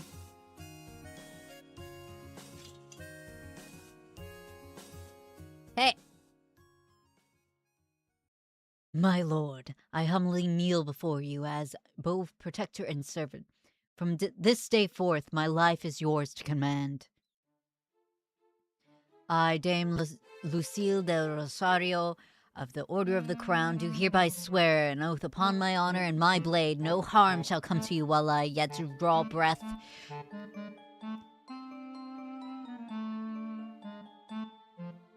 I like the music. Your enemies shall be mine, your struggles shall be mine to shoulder. What the hell? The mysterious knight lifted her head, looking directly towards you. You thought. It was hard to tell with the whole helmet thing going on. Even if it shall cost my life, I shall stand by your side. I ask for nothing in return but the chance to serve a worthy cause. By my oath, I shall be your steadfast shield and your loyal sword. At 6 in the morning? Honor and stuff is great. Honor and stuff is great, but 6 in the morning? Honor and servitude, no time limit, my lord. The suit of armor rises and straightening out to stand taller than you. I think I might still be a little confused. I understand trust does not come easily. Please rest easy, my lord, for I shall prove myself worthy of your trust. Okay, hold on a second. Slow down. First of all, my name is Ash. I'm afraid I cannot, my lord, for that would be improper. Please. If you wish it, then I will make it so. Ash. Thank God. Keep calling me my lord and it's gonna awaken something in me.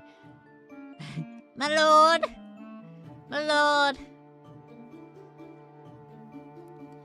Okay, now, good. Now, what's the whole get up? Get up? The armor? My deepest apologies. It was not my intent to arrive here underdressed. I beg your forgiveness. What do you mean underdressed? You're in a full suit of armor. This is hardly more than ceremonial. Lady Sylvia gifted it to me as a gesture of goodwill, and I wear it with pride. Alas, it is ill-suited for trials of battle. Looks sick. A fine display to be sure, yet lacking the weight and reinforcement required of true combat gear. Lady Sylvie deemed my true armor too improper for daily wear. Intimidating, I believe she said. Rest assured, should the need for battle arise, I shall be ready. The armor gifted by Lady may shine with splendor, but my true steel lies close at hand, prepared to serve. You know my aunt? One moment. The knight tilted her head up slightly, then reached up to pull her helmet free from her head. For a moment, her face was obscured by the shadow of the morning light, but then she shook her head.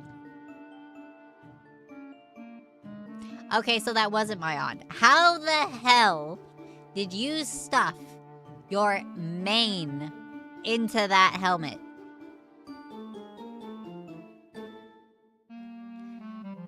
You watch in amazement as waist-long hair tumble free in soft waves, brushing over the polished shoulders of her armor, framing a serene and resolute face.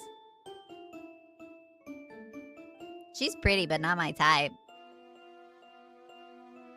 Her eyes met yours, clear and steady. Holy shit, where did all that hair come from? I feel like there's so much to unpack here. Please forgive the dramatic display, Ash. Helmets do little to flatter, but duty requires practicality, even at the cost of appearance. To answer your previous question, before making your acquaintance, I was in service to Lady Sylvie. With your arrival, it passes on to you. Do not fret. I will not stand in your way.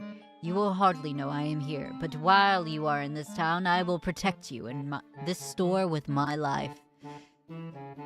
I'm not totally sure why that will be necessary, but thank you. I am but a humble servant. Thanks. Your thanks is kind, though unnecessary. You watch as Lucille, now helmetless, takes her place beside the door. Sword strapped to her head. Where were you yesterday?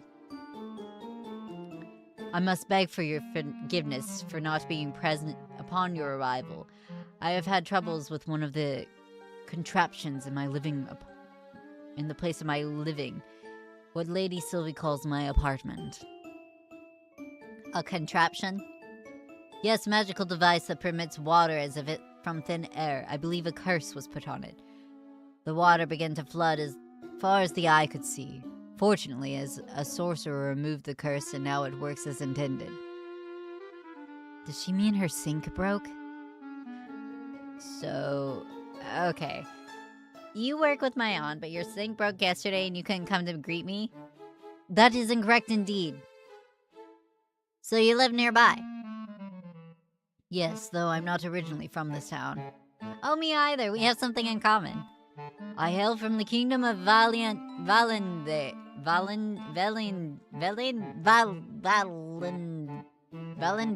Valendi, which was once present in these lands. Never mind. I see you are still in your night clothes. Do you require help dressing? Huh? Are you offering to undress me right now? I believe that getting dressed requires one to be undressed, yes. You need not question my intentions. They are entirely pure. I only wish to serve you. It's too early for this. I think I'll be okay. I'll go get dressed and come back in a minute. Please take all the time you need, my Ash. I will guard the store in your absence. Do you think if I told her about the ghost upstairs or that I saw someone upstairs, she would not leave? Nobody tell her. Nobody tell her anything. Lucille took her helmet back from where she put it aside and slid it back on into place. There's someone claiming to be a knight standing in my store, and for some reason, I feel like the strange one right now. You head back upstairs. Slipping off your pajamas, you shook your head. You've never met a knight before. You were beginning to feel like maybe this was all a long-extended dream. Oh my god, my store. What is Florian doing? How do I clean it?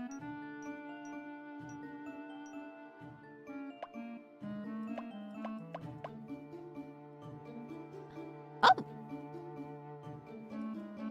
Vintage stuffed rabbit. 5 to 70. 6 to 87 and 1 to 21. All right. What was it? Suggested 87. How about 86? It's on sale. 20. Everything is on sale. 69. Jewelry. Cool. Stats. How do I clean?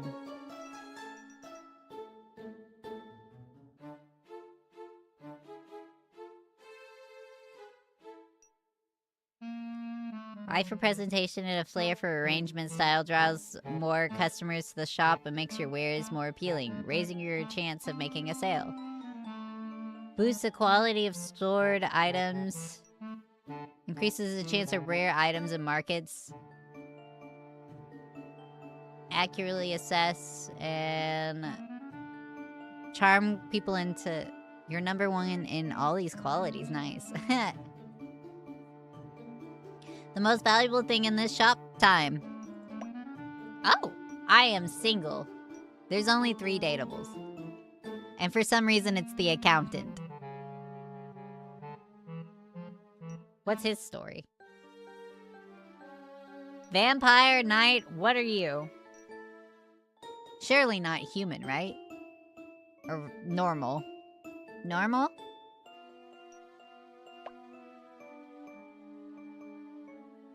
Oh, there's other people to meet still. 2 more people to meet. Resume.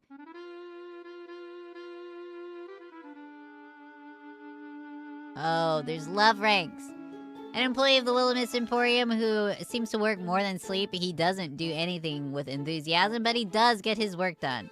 Not a fan of mornings. That's okay, I'm not a fan of mornings either. An accountant who worked with your aunt.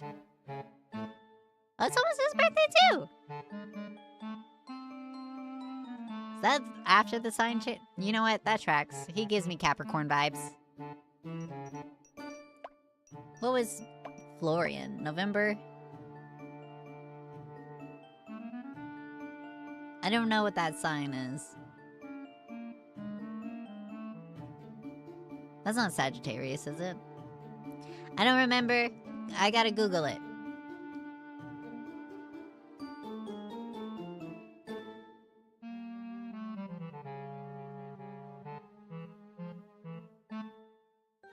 He is a Sagittarius. That was right.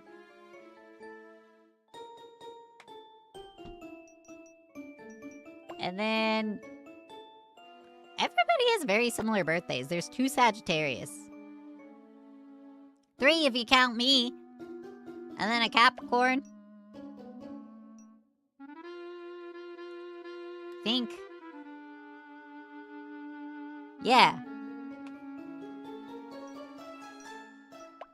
Well. How do I clean the store, though? Ooh. Oh. I didn't get to put a price on that.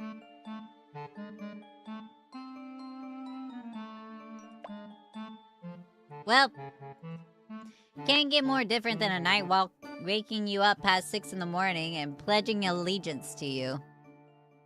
How do I clean? Lucille stood by the door, posture perfect. She almost looked like one of the antiques on display. Housekeeping order going. Well, Ash, no one intruded on your establishment while you were absent. I remain vigilant. Thanks, Lucille. Keep up the good work.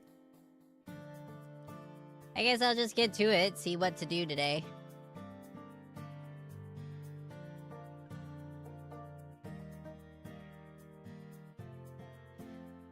Oh my god, that's a lot of text on the screen. I would prefer this to be like slides. Each thing being a slide, so it's less overwhelming. This is an overwhelming amount of stuff. Each item in your inventory has value range. Your job is to pick a price within that range. At first, pricing might feel like guesswork, but you'll get better as you go. Back in my grocery store days, I priced everything as expensive as possible. You don't get to need a thing and complain about the price. That's what America taught me. Your smart skills help you estimate prices more accurately. When your smarts is low, you'll only have a rough idea what something is worth. Oh, I have to go change my prices. I'm not smart.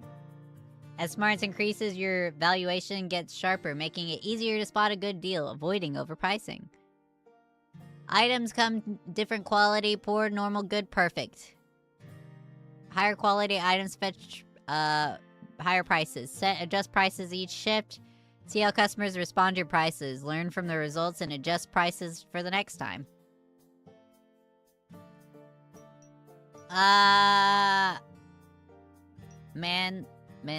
Oh, do I need to... Okay, drag.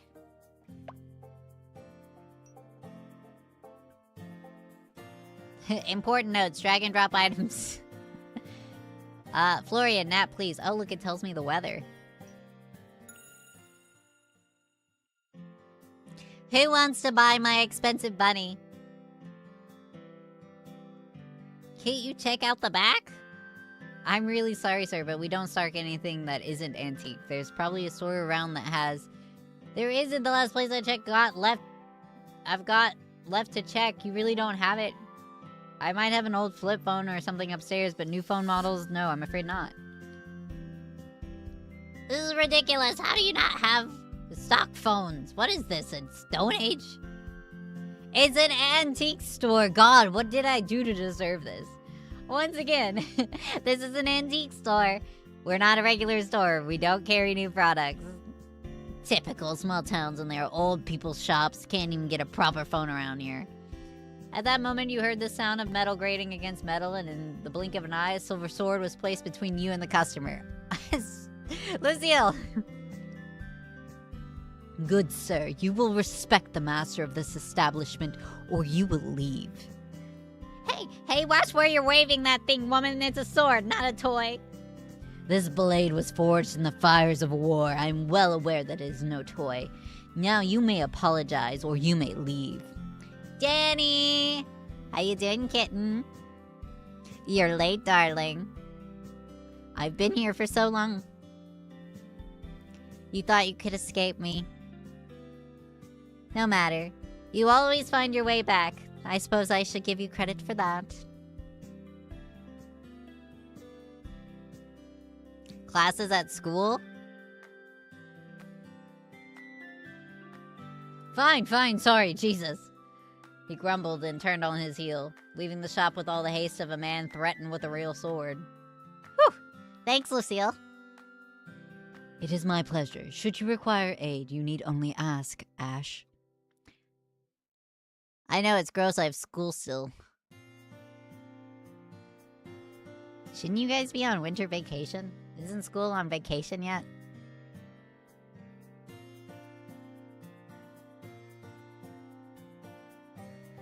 She gave a smile and sheathed her sword.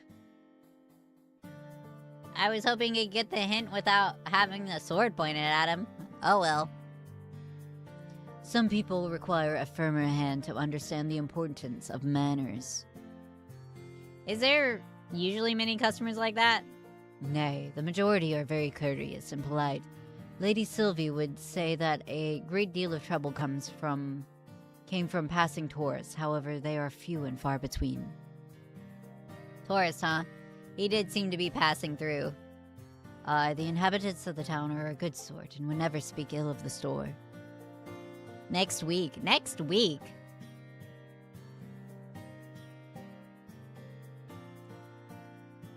Everyone likes Aunt Sylvie, huh? Indeed, she's the best of us, and then some. Hey, Lucille, but thank you, really. I know it's your job, but... My sword is yours, your enemies are mine. If there is but one thing you can depend on in life, it is that fact. She bowed her head and left to continue her patrol.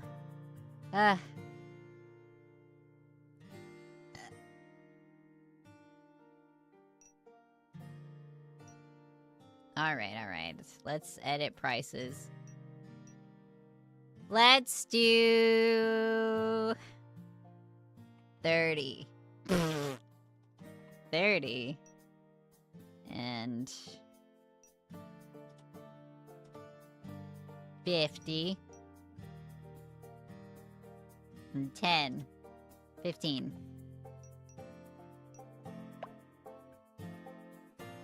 You get seated behind the counter, ready for today's customers. The bell chimes and a customer comes inside. Welcome! Vintage stuffed rabbit seems well kept, better than most antiques I've seen. Aye, that'll do, I will take it.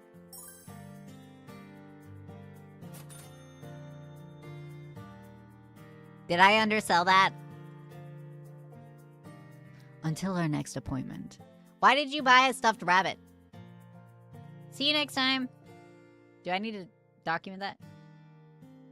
Customer leaves the store. You saw one customer today, but no one else is coming now. Onward to cleaning. Why are you laying on the floor? The door chimes ring as someone clad in protective gear once again. Well, did you take your meds? Enter the store. You look down at your watch. 11:58, perfect time for a break. Morning. Go take your meds. Sir Florian, one can hardly call it morning any longer. Do the sun's rays offend you so grievously you cannot bring yourself to join us until they have waned? Lucille crossed her arms, the distinct sound of metal scraping against metal. She looked more menacing like that with her helmet still on. Florian just shrugged. It didn't seem he found her menacing at all. No, at school. You're still... If you're at school, you should be doing school. Yeah, nice to see you too. I don't know why you're acting all surprised. I've always started it... Oh, shit. It's lunch. Eat lunch. Cheese, vitamin D will help the brain chemistry. Yeah. Nice to see you too. I don't know why you're acting all surprised. I've always started in the afternoon. Look at them both, covered from head to toe.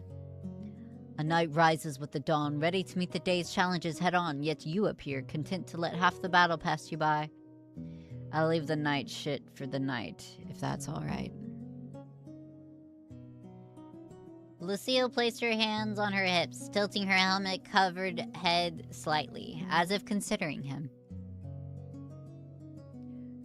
Do you not feel some obligation to lend your strength to the morning's labors? The store requires diligence at all hours, not merely those convenient to you. Lucky you're here then. I don't do mornings. If Sylvie doesn't care, I don't know why you do. Very well, if your current arrangement serves the store well, I shall not press further, but do consider your efforts no matter the hour. Reflect your honor and dedication to this establishment.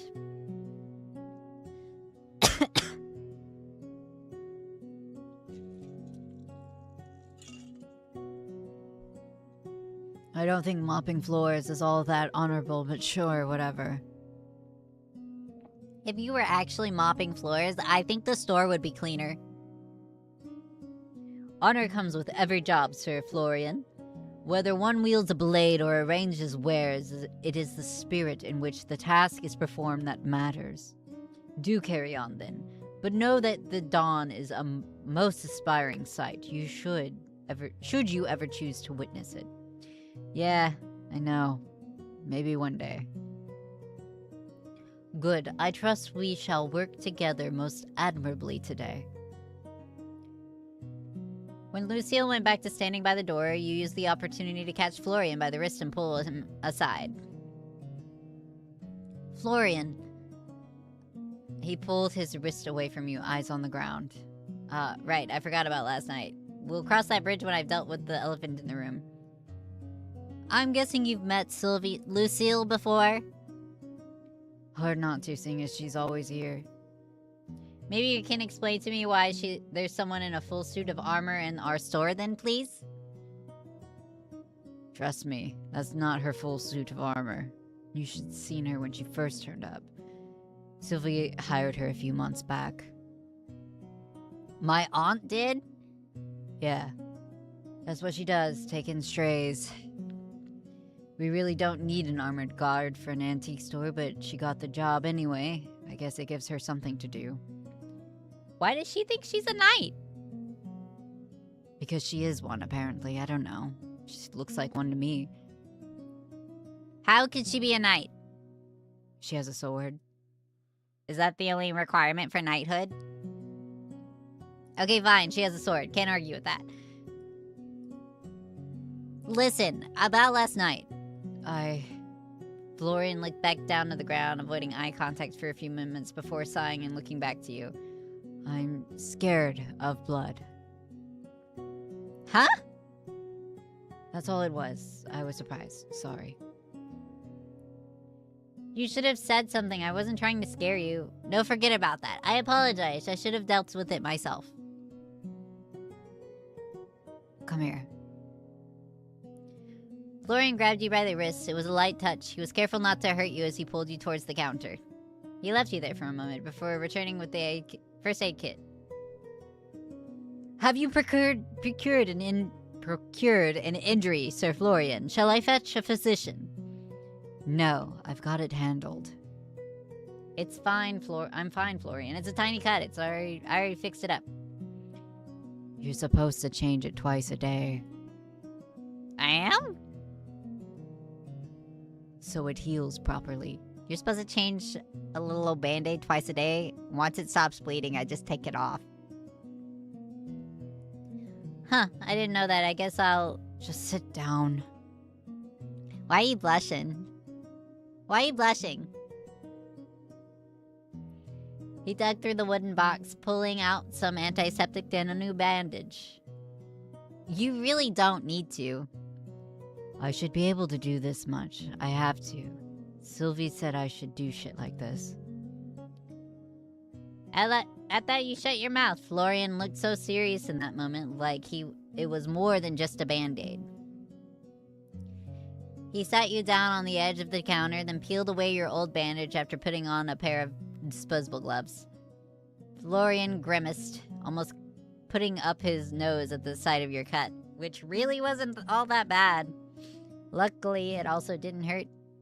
You sat there quietly as he performed his task like a ritual, putting antiseptic on your cut, which stung like a bitch, then covering it again with an adhesive bandage. Thanks, Florian. It's not a big deal. Then why does it feel like one? I really did see someone in my room last night. Whoever she was, she disappeared when I broke my glass. Well, I don't know, maybe this place is haunted. You think? Or maybe you just imagined it. Anyway, I gotta get to work. You really don't. We could stay and chat. Right, yeah, work. Thanks again, Florian. I still think your name is awful. You drop the full bucket of steaming, soapy water on the floor, sighing as the weight of your shoulders. Whew! Last time this floor got a mop was... I always see Florian sweeping, but... You drag the heavy mop across the floor, making long, looping motions. She wielded that mop with all the grace and power of a master swordsman. However, if I may offer a suggestion... Please, I'm all ears.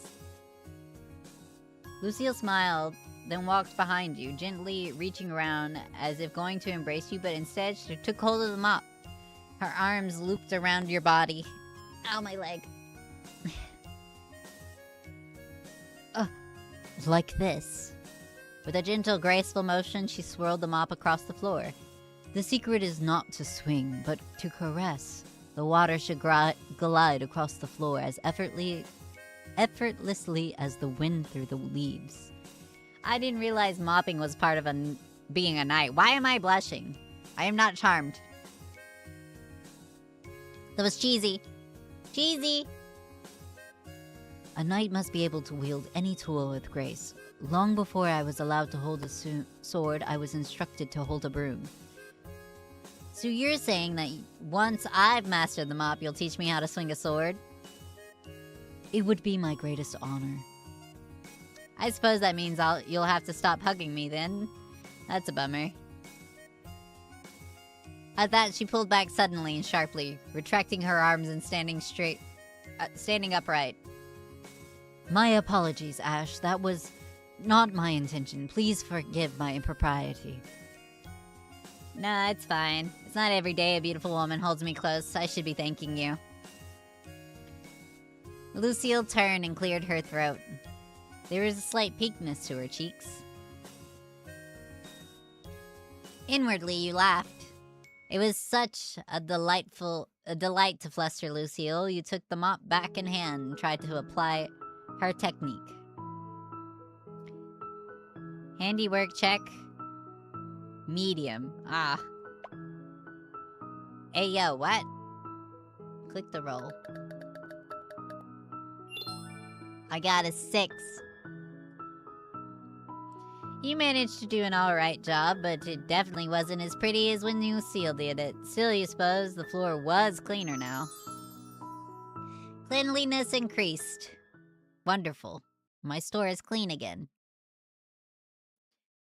As the sun crested the horizon and day slowly began to turn into night, you turned your open sign to close. Whew, another day down. It was pretty busy today. Yeah, I guess. Some days are just like that. Other days, we're just twiddling our thumbs until we can go home. Frankly, that's more like what I was expecting. I thought an antique store in the countryside wouldn't have a lot of activity. Would an antique store in the city have any more activity? Maybe. Antiques and thrifting are popular these days. I always thought it was only old people who liked antiques. What, do you don't like them? Looks like a load of junk to me. Junk? You should not say such things, Sir Florian. I really wish you'd just call me Florian. Lady Sylvie has spent her lifetime curating this collection of fascinating oddities. It would do you well to hold your tongue if it only spits distaste. Oddities is one word for all this crap. I mean, you do you, but there is a reason you work here if you don't care about the store. I care about the store and the owner. I don't care about the antiques.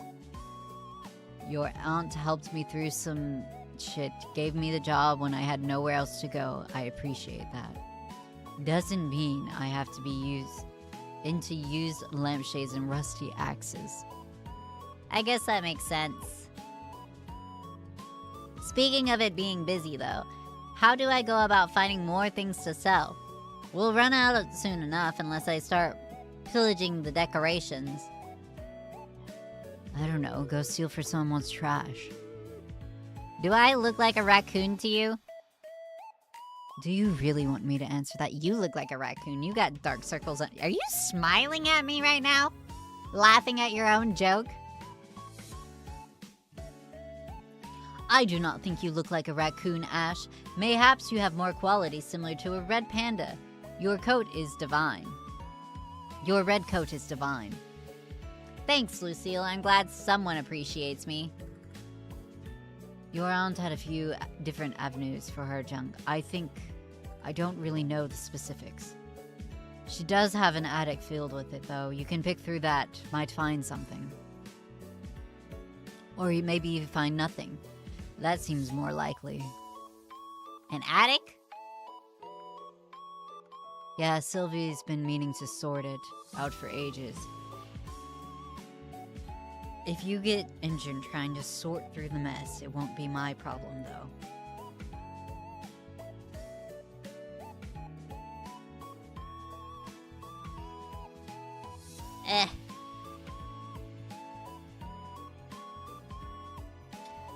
I can dig out the key and show you tomorrow. Thanks, sounds great. At that moment, your stomach let out a low grumble. Oh, right. Do you guys know Quinn? The chef guy? Yeah, I guess. You can't sound less interested. Florian rubbed at the back of his neck, looking away. He's nice or whatever, we just don't get along. I don't know, I guess we're too different of people or something. You guys don't get along? He seems so nice.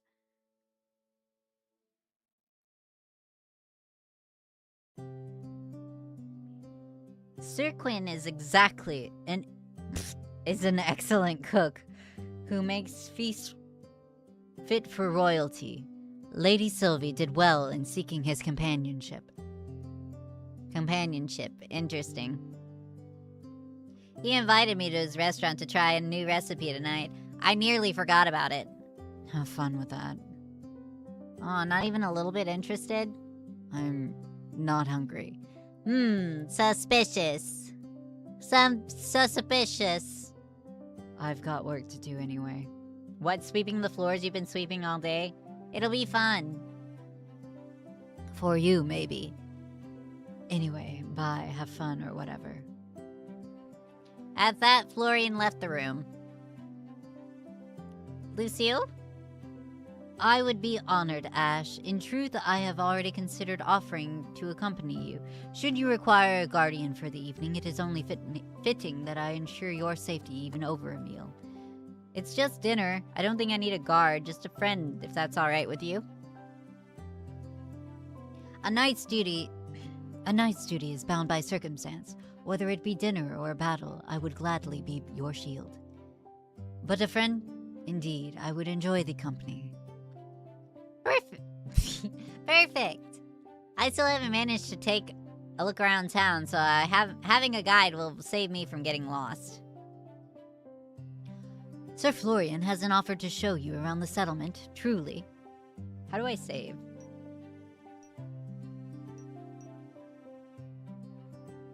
Menu?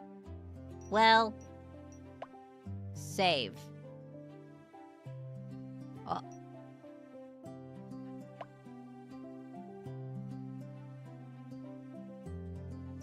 Nice. Show save menu. There we go.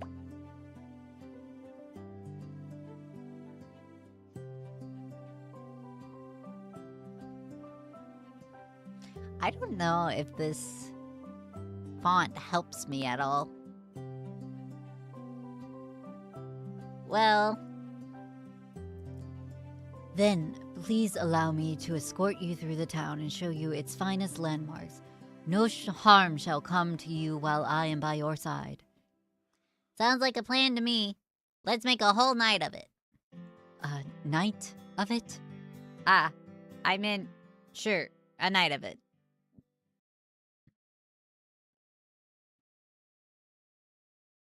The town of Willamette glowed softly under the moon as you and Lucille stepped out into the main street. Ow. Hiccups are pain. The air was cool and fresh, carrying the faintest hint of blooming jasmine and the earthy scent of the forest just beyond the town's edge. Somewhere a distant clock chimed the hour, its tones mellow and unhurried.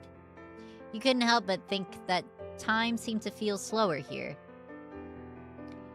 There really was no need to rush, was there? It is a brilliant night for a stroll. Though the weather has begun to cool off, remnants of autumn still remain. Leaves crunched under both of your footfalls pleasantly, singing farewell to their passing season. So, Lucille, how long have you lived in Willowmist? I believe it has been around 3 months now, give or take. Wow, that's very recent. What brought you to town? It is a long and peculiar tale, Ash, one I am not certain you will believe. But if you wish to hear it, I shall tell it true. This must be related to why she thinks she's a knight. I'd be happy to hear it. Very well. 3 months ago, I was not in Willowmist. In fact, I was not in this world at all, at least. Not as it is now. I hail from a time long past. An age of knights and castles of honor and oaths sworn between banners fluttering in the wind. You stared at her, still trying to gauge whether she was pulling your leg or not. But Lucille looked completely and utterly serious. I was engaged in a most dire battle when the world itself seemed to shift beneath me. One moment I stood upon the battlefield, the next I awoke amidst the unfamiliar sights and sound of this town. I like to think I'm easygoing, but time travel is a lot to take in. I understand your doubt, and yet I have no reason to deceive you. This armor, these weapons, even my manner of speech, all relics of an age long forgotten. Surely you have noticed their antiquity. You're being serious, aren't you? I swear upon my honor, when I arrived, I had no knowledge of this place or this time.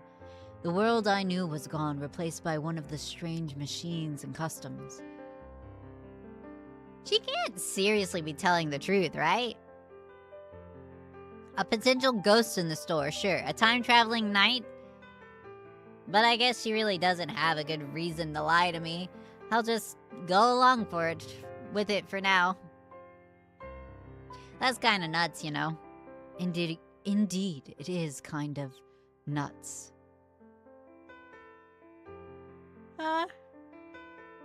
Wah.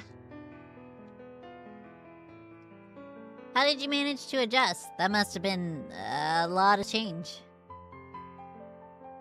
With great difficulty, I assure you. Your aunt was the first to show me kindness. She took me in, clothed me, and taught me the ways of this new world. Were it not for her, I might have been lost entirely. For reasons I cannot explain, I feel as though I was meant to be here. Perhaps fate has a purpose for me still. Damn, that's one way to think about it. You're strong, you know that? Stronger than me. I wish I could go with the flow that easily. I am a knight, Ash. Adaptation and perseverance, or as you put it, going with the flow, are the very essence of survival.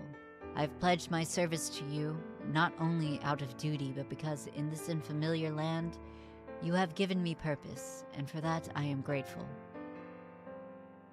Why do you not think you are strong, Ash? I see no reason to doubt yourself so. Strength is not measured solely by the swing of a blade or the weight of one's armor. It lies in the choices we make, the burdens we carry, and the resolve to continue forward when the path is uncertain. I suppose so. When did you become a knight, Lucille? I was 7 when I was sent to the local lord's castle to begin my training. 7? That's so young. I'm 26 now. I feel like I've done nothing with my life and fear that I would choose wrong. So much time has passed me by.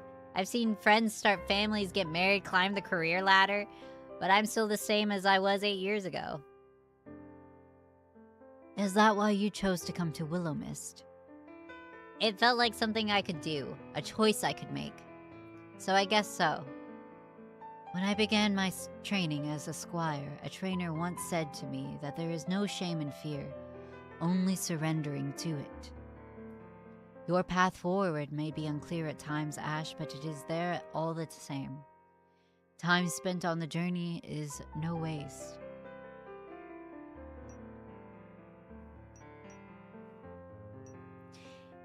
Thanks, Lucille. I appreciate that. I also appreciate when games like this let me know which one romances the character. Thanks, Lucille. I'm trying my best. I guess that counts for something, huh? Indeed. You are far more capable than you believe. Trust yourself and you shall overcome any trial. Well, with words like those to back me up, I guess I gotta keep trying. I fear I've spoken too much and nearly forgot the purpose of our excursion. This way, allow me to introduce you to the fine establishments of Willow Mist. The two youths side by side continue onwards through the town center.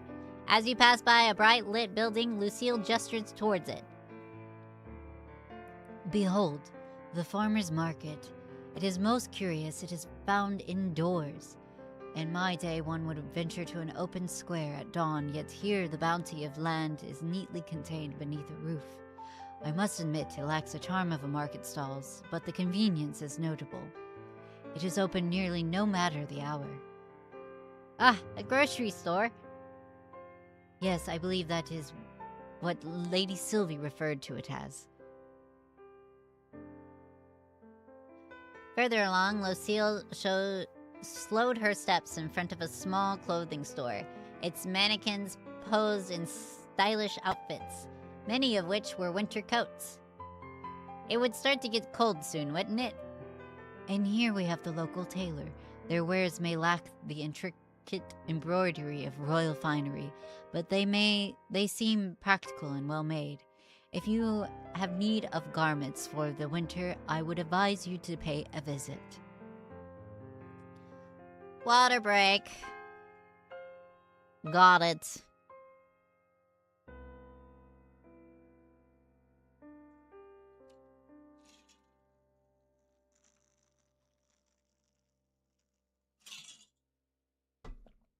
Ah.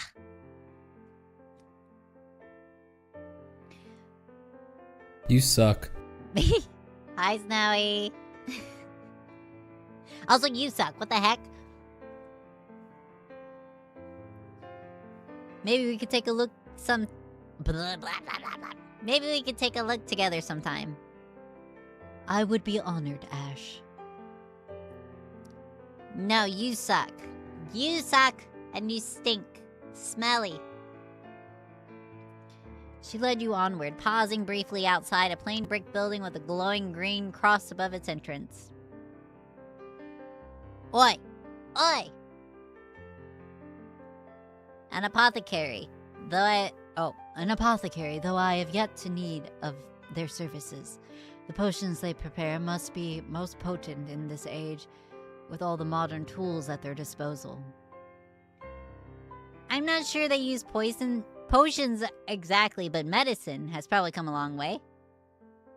I can only imagine. I pray we do not have to find out anytime soon. Yeah, let's try to stay healthy for the next few months at least, alright? You have my word. Ah, across the way. Nodded to a squat building with darkened windows. The local woodwright's shop is just over yonder. His craftsmanship is impressive. worthy of a notable commission even, but it is nothing in particular. The Master Crafter simply gives me a certain sense of unease I cannot place. I do not doubt his skill, but there is certainly something that seems unnatural. However, in this town, that is not such a strange thing. I'll keep that in mind if we ever run into each other. You humble me by taking heed of my words. My thanks. Now, Sir Quinn's dining establishment is just ahead. Oh, this is lovely. Isn't it cold? Why are we eating outdoors? The atmosphere of night seemed to change as you stepped into the Silver Oak. I thought it was called the Crimson Risotto. Is that the meal? You were surprised to find it mostly outdoors, but that surprise was certainly not disappointment. Strings of twinkling lights crisscrossed overhead, casting a soft golden glow that danced off of wooden tables and the cheerful faces gathered around them. The air was rich, mouth-watering aroma of sizzling meats, freshly baked bread, and the faint sweetness of roasted vegetables. Every now and then, the scent of herbs and wood smoke wafted past, carried on the gentle evening breeze. Plates of food and frothy pints of beer made their way to the tables, the clinking of glasses mingling with bursts of laughter and lively chatter. Someone at the table in the corner strummed the guitar. You game! Of course, how could I turn down the best chef in town? I brought a friend, I hope that's alright. The more the merrier. When it comes to food, Please. I reserved a table just for you. Sit. Before you could even place a hand on your chair to pull it, Lucille had already done it. I appreciate that Lucille is a woman in this role. I appreciate that. Heck the gender norms. You are so well-mannered, Lucille. The world would be a better place if we had more people like you. I only help when I can, Sir Quinn. And so humble, too. Please sit and enjoy the atmosphere. Deliciousness awaits. I need a snack myself if I'm going to get through another hour. You sat down and Lucille adjusted your chair for you, before crossing over to sit on the opposite side of the table. Her armor made a slight scraping sound, but you were impressed with how silent it was overall. Your aunt really did well picking that. Where'd she manage to get armor like that anyway? I swear, there's so much I don't know about her. Maybe I'll get to ask when she comes back home. It's only 3 months away after all.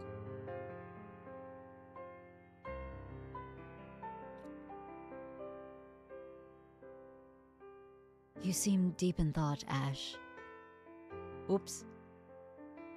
Oh, my bad. It's just the glow of, I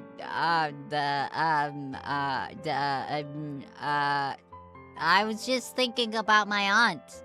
Yeah.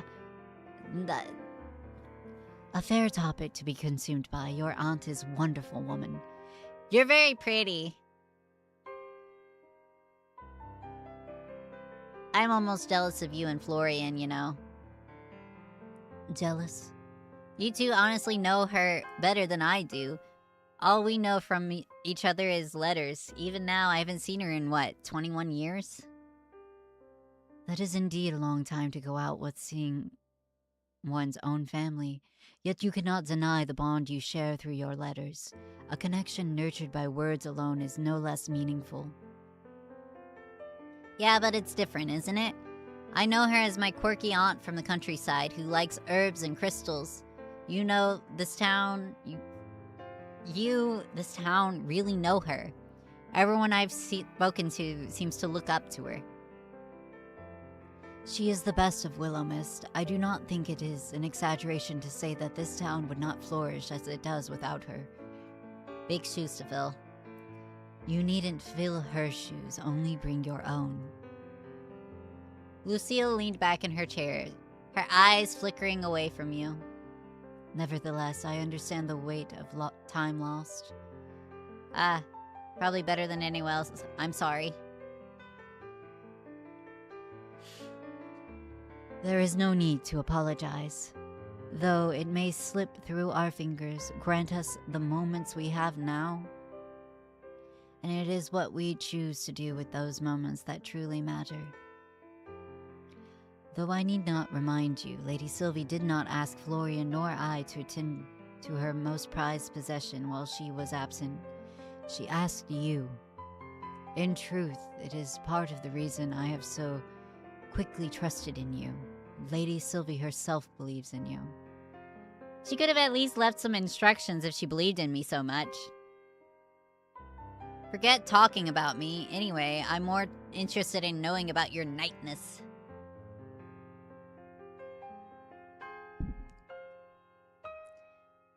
Do you truly find it so interesting? I do. Can you really use your sword? Is that sword real? That is not the same thing. That isn't the same thing. The blade I carry, indeed, it is the same one I used in the battles of my youth.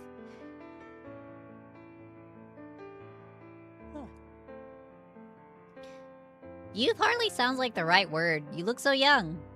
Your words are most gracious, I assure you. My youth has long since passed.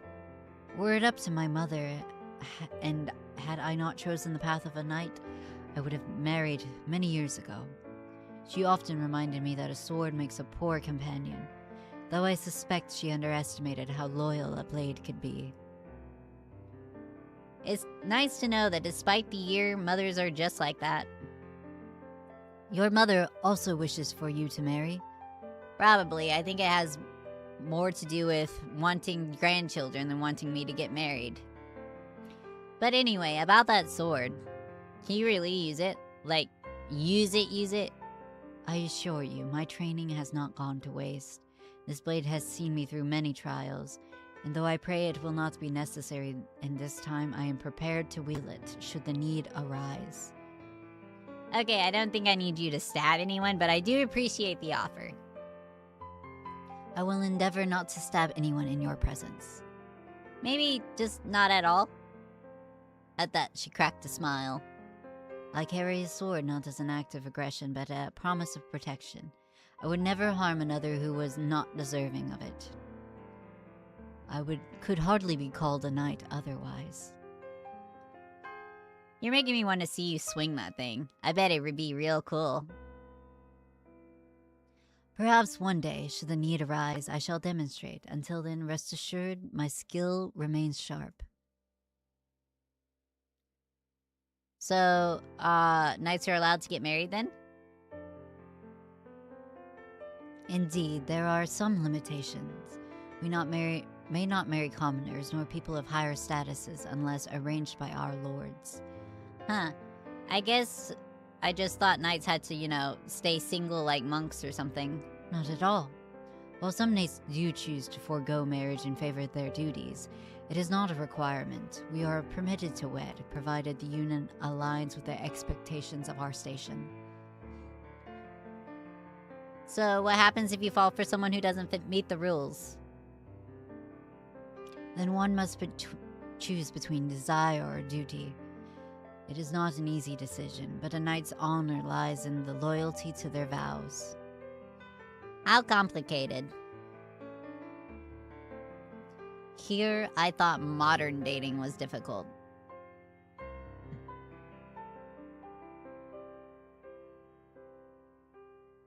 Such is the life of a knight, but I would not trade it for anything.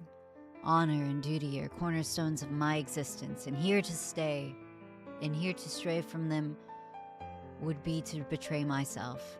So, does that mean you've never,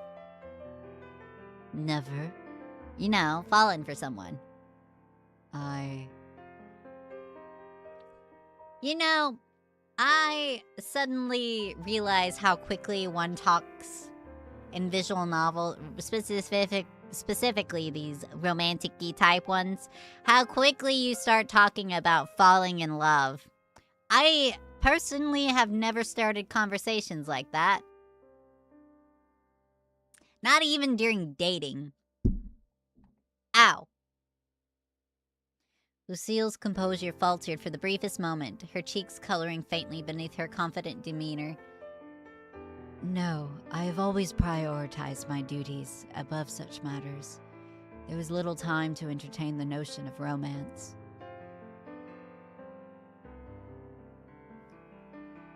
Did you ever regret it? Regret is a strong word. I do not regret taking up my oaths. No, I believe this is the correct path for me. Even without romance, I have experienced the love of camaraderie, loyalty, and shared purpose. Those bonds are no less valuable to me. Perhaps if I were to truly think on it, there are pangs of regret in some regards. I saw many a friend who grew up in my village find love and start families. Many even with whirlwind romances straight out of fiction. But no, I would not have changed my path thus far. Is your armor heavy? It seems like a lot to walk around and all of that. For one not accustomed to such weight perhaps, but I have borne this weight since my youth.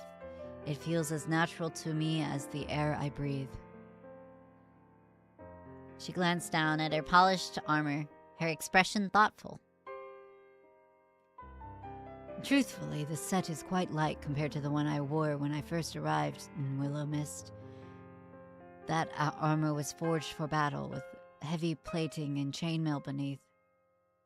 I carried it far more than its own weight. Every dent and scratch held a memory on the field of my training. So then it must be like casualer to you, huh? In a sense, yes. I find it reassuring in a way. Wearing it reminds me of who I am, no matter how strange this time may seem. I don't think I could ever stand upright in something like that, let alone move around so gracefully. Grace comes with time and practice, my friend, though I suspect you would carry it well, should you ever wish to try. Bon appetit, dinner is served. Quinn appeared as if from thin air and placed 2 dishes down, one in front of you each. What you saw would have been fit for the finest restaurant anywhere. The creamy beets were so red it almost surprised you.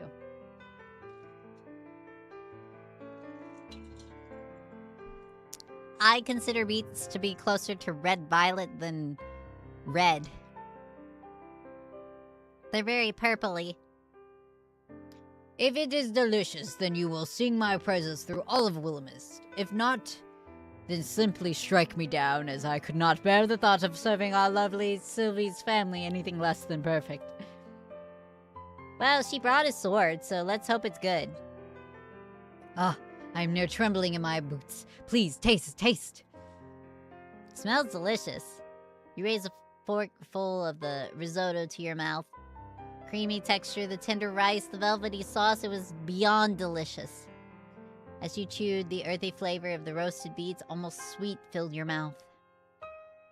Gwen, this is delicious. Magnificent. You do not understand how that warms my heart so. I had worried for a moment. My prep time was cut short last night. The full moon does. He's a werewolf. If he's a werewolf, what does that make my accountant? Nevertheless, enjoy. Fine company makes a meal even more delicious, eh? You looked back towards Lucille, who seemed to be enjoying her meal just as much as you were. Quinn wandered back through the table, smiling and chatting to each person as he passed by. Everyone looked happy to speak to him. He's really nice. Indeed, he is a noble man with a noble heart. We are fortunate to have him in Willow Mist. Oathkeeper. Complete Lucille Event 1. Okay, at what point do I get to hang out with Florian? You continue eating, eyes passing over the various people that sat at the tables. There were all kinds of friends and couples and families. The atmosphere was extremely pleasant, and it was as easy to fall into the town's rhythm. Absentmindedly, you look past Lucille's shoulder, your eyes locking on someone sitting a few tables away. Huh? Huh, that guy does know how to cut loose. I guess he just doesn't like me in particular. Oh well, no loss there, I suppose. Hey, Lucille. Yes, Ash. Don't turn around too quickly, but do you know him? She spun around incredibly obviously. Sir Emmett, yes, he is often around at the store assisting Lady Sylvie. What do you think of him? Lady Sylvie believes him to be a man of his word and extremely talented in his work. So my aunt likes him, that's good. He's a bit cold. As far as I'm aware, he is like that with most people. Sir Emmett likes to keep a professional distance from much of the town. I'm gonna make that man my friend. If it's the last thing I do. I surely hope it is not the last thing you do, but I will happily support you in your endeavor. You will? Indeed. Though he does not say it, I can only imagine that keeping such a distance becomes lonely at times. Putting that aside, however, perhaps it is time for us to take our leave. Both of you, your plates had long since been scraped clean, neither of you daring to leave behind a single crumb. We'll have to do something to say thanks to Quinn. He didn't have to do all of this. You both stood from the table, weaving your way past other guests as you passed Emmett. He looked up from his plate and met your gaze. More drake than usual. Ah, Ash. There you are. I was hoping I'd run into you. You were? I like the size difference between these two.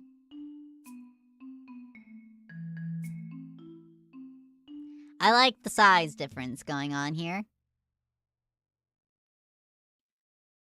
But my voice is getting scratchy. So what we're going to do